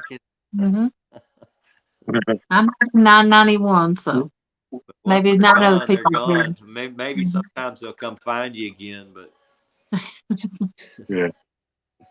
Well, I checked today. I thought I was subscribed, and I was actually to Killer B. So, good. We're hooked up. He's got a great channel. He's a kayak fisherman, he catches a lot of big blue cats out of his kayak, which if you guys kayak fish, it's not easy because you've got to be in the right spot. So somehow he's able to get game plan enough for the day where he can actually move around in a small area and catch them. But he also goes down to the coast and fishes for sharks and bull reds and all kinds of stuff. He goes all over the world really with that kayak. And I think you'll enjoy it if you go over there and check him out. And he's a really good dude. He's really easy to like. And we hit it off because he was real helpful, just real helpful, friendly, everything you'd want in a friend, you know. So we've made really, I haven't really known him that long, maybe 8 months. But in that time, we've become best friends, really. Queen catfishing. Yep. Hello, Tanya. Let's see. Yeah, you know, I'm amazed. You know, I've talked to 2 stands and those, and you know, and I was like, it amazes me how you can fight a fish while seated. You know what I mean? With your legs out in front of you. It's like you can't use your lower body to help you for leverage. Yeah, Bill calls it the Texas sleigh ride because when you get a big one, you just hang on and it drags you all over. Yeah. Like, man, it's fun. Yeah, if he's got a video, I'd like to go see the videos of him fighting a shark in the kayak. Oh, it's crazy. The sharks are bigger than the kayak. Wow. I'm like, what are you thinking, buddy? He's like, I'm going to get you out there. Like, I don't know, man. I might be in the boat. I'll be the mothership. I'll drag you out there. He almost got. He's at 996. Ooh, it's getting close. All right. Excellent. Yeah, it's pretty cool. This community is willing to help everybody. You know, sometimes it takes a little while to get recognition where somebody will share you out. But if you're friendly and you're nice, which seems like the majority of people in this live stream community are very, even though we're from all different walks of life, we're pretty similar type people, friendly, right. willing to help, willing to share. That's not, I know it seems common in this community, but that is not common in this day and age. People aren't willing to share. They're not willing. You have to work. My buddy's like, you actually have to work to be friendly. And it's not just something that's, you know, natural for a lot of people. You have to want to put yourself out there and, you know, when somebody asks for help to be willing to help stranger. You never know who's going to be your next friend in this type of deal. So, you know, it's good. That's kind of when we talked the other night. That's what I was. 2 more? Oh, we're getting there. 998. When we talked the other night, Bill's got to do this giveaway. Saying about the bass community. Yeah. But you know, that when we were talking the other night, bass, just like a lot of places, Texas is a huge. Majority of our anglers are bass fishermen. And they're just not the same. It's not the same type of guys. No, they'll give you their favorite barbecue recipe, but they won't tell you anything about what they're catching fish on. Yeah, they'll blow right through my lines too, without a care in the world. Yeah. I've seen that done, but not all bass guys are like that. No, you can't categorize any real group of people as all being the same. We're, you know, even fishermen, we're not all friendly and nice. Some of them are not. Right. But as a whole, I've found the catfishing communities a little nicer than some of the other communities I've been in. In the bass community, we don't like the jet skiers. Yeah, well, I don't They know. always seem like Most they have the boating whole lake guys to don't go like jet around. skiers. I'm not logged in, so that's why it says Okay. subscribe. All right. There it is. Congratulations, All right. buddy. Congratulations, Bill. Mm-hmm. Awesome. Now they'll stick. Trying to get, there you go. Yeah. Yeah. Hopefully Yeah, some keep stuff. going. Don't give up, guys. Make sure he sticks it. Yeah, it really matters on these. I don't know why the live stream, but you've got to watch something or comment, Mm-hmm. or it will not stick. Every one of them will be gone. So, plus, Bill's a great dude. If you'll just watch some of his stuff, I promise you'll like it. I mean, he's good at editing. A lot of his stuff's like art. Yeah, man. Yeah. Yep. I'd love to, Stan. I appreciate that, buddy. Yep, I'll hook you up, Stan.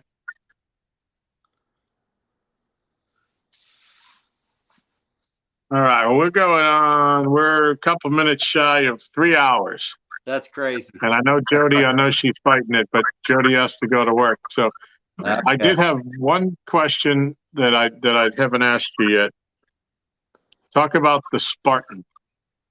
The Spartan. So,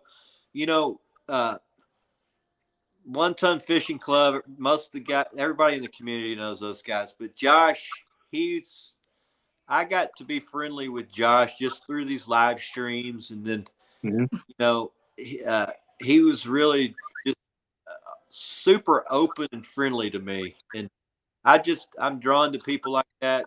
And somehow we magnetized towards each other and just got real friendly and close. And then I came across his Facebook page. I just started Facebook about 4 months ago, maybe 5. Mm-hmm. And I started doing it to get my YouTube channel so I could get my friends that I had lost contact with over the years so that they could find my YouTube channel and we could reconnect that way.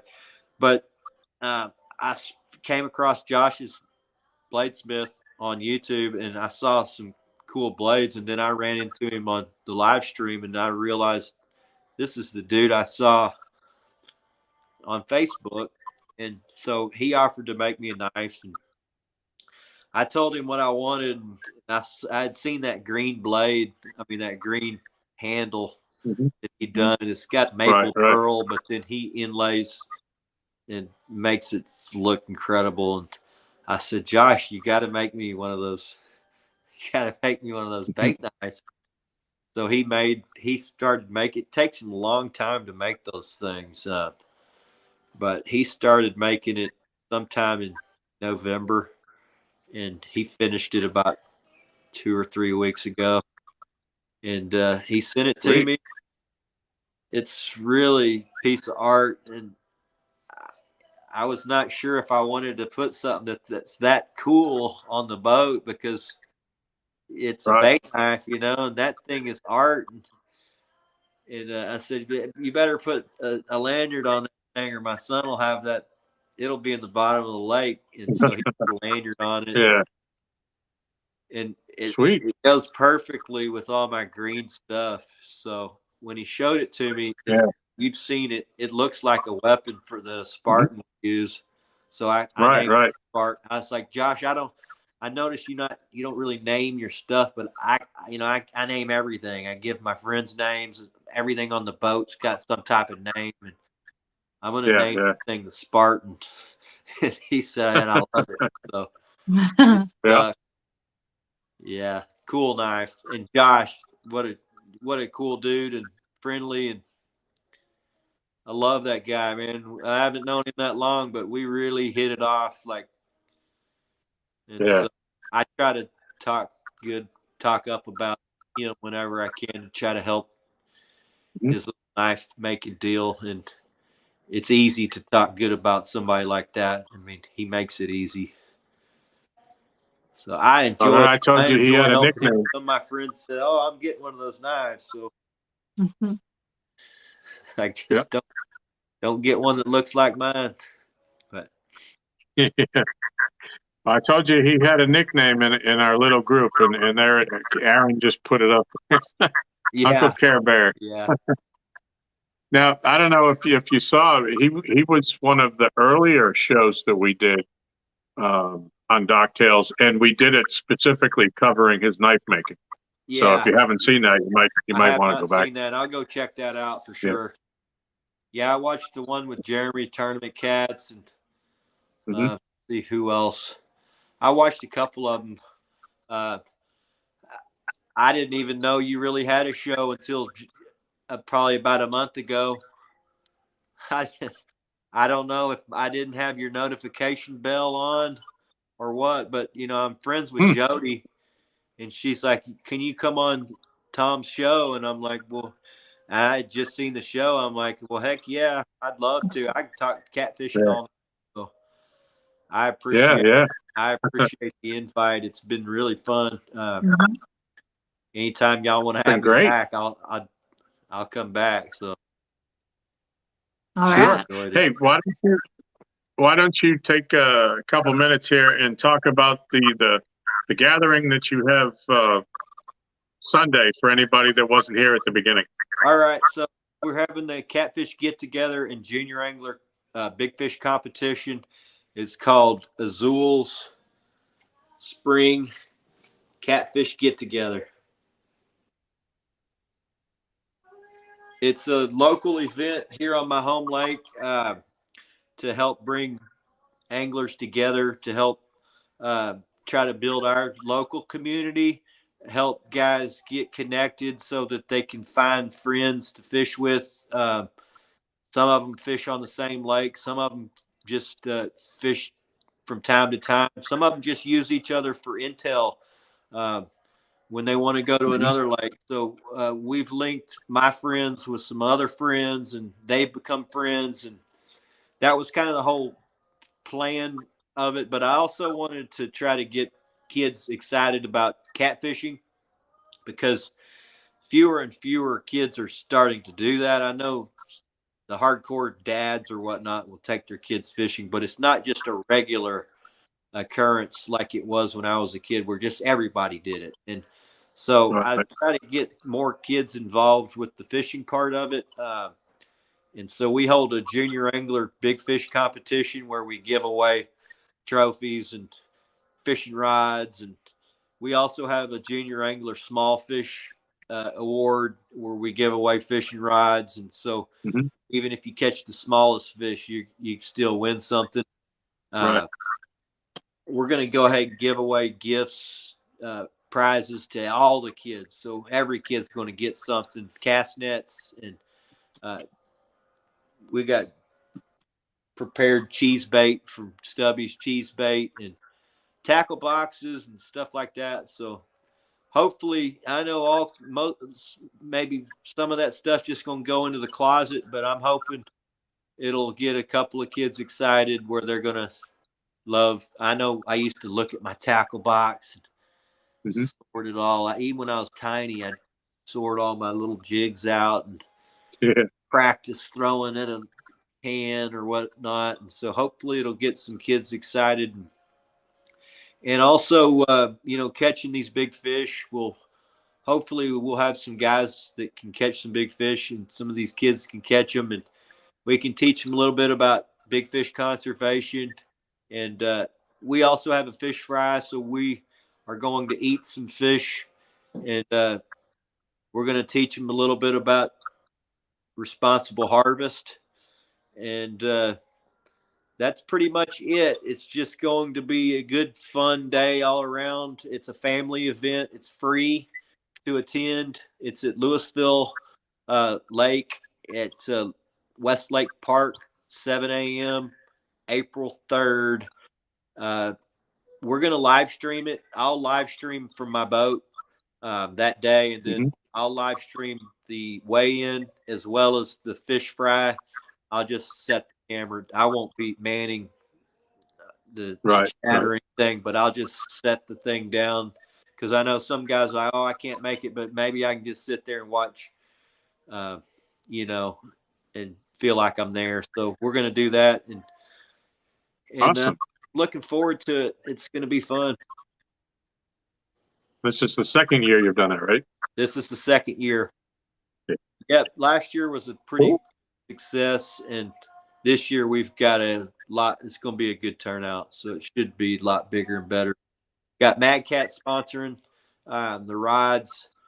We got Battle Rattles, bait knife. I probably won't give that to a kid, but I'm going to give that probably to whoever helps the most with the fish cleaning.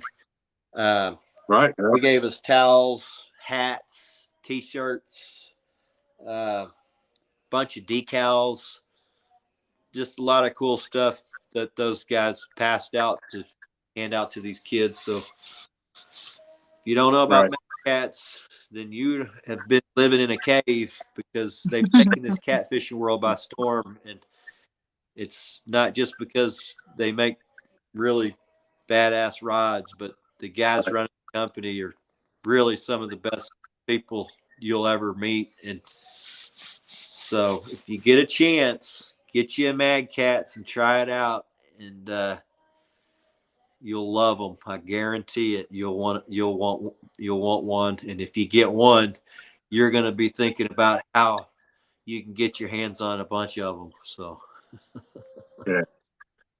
Well, anything else you'd like to talk about tonight? What's that? Is there anything else you'd like to that we didn't cover that you want to throw out there before we end? Not that I can think of.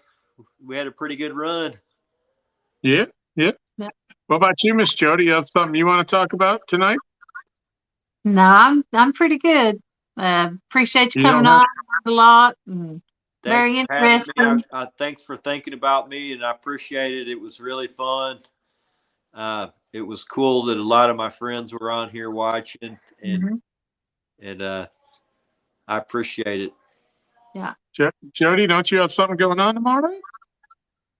Oh yeah, you got a catfishing tournament, don't you? Flathead Challenge starts tomorrow night. I hope I don't get blown away, but I'm gonna go out and fish in it. And there'll be a few people that will probably drop out because of the weather, but that'll be okay. Oh, y'all got bad weather coming? There's wind everywhere. Oh yeah. I mean, it's really bad here right now, but it won't be near as bad tomorrow night. But in a pontoon, any wind's bad wind. Yeah, that's right. Like a sailboat. And I'll be by myself, so. Well, be careful out there. Find some protected water. Put in close to it. Yeah, I'll stay back in the cove. Yeah. Even like fishing like that, it's better than sitting at home wondering what you could have caught. Yeah. Even, I always go. And the weatherman's not always right. No. And it varies from water to water, Definitely. I can go a quarter of a mile and hit wind and then go, half a mile on down and no wind at all. Oh, yeah. Just depends on the lay of the land. Yep. Yeah. Well, good luck and be safe out there, Jody. Yeah, I will. Hope you get them, Jody. I got a feeling you might get you one. I hope I do. Good luck to the Texas Tornado on Sunday. I hope he catches a whopper. All right. I'm pulling for him too.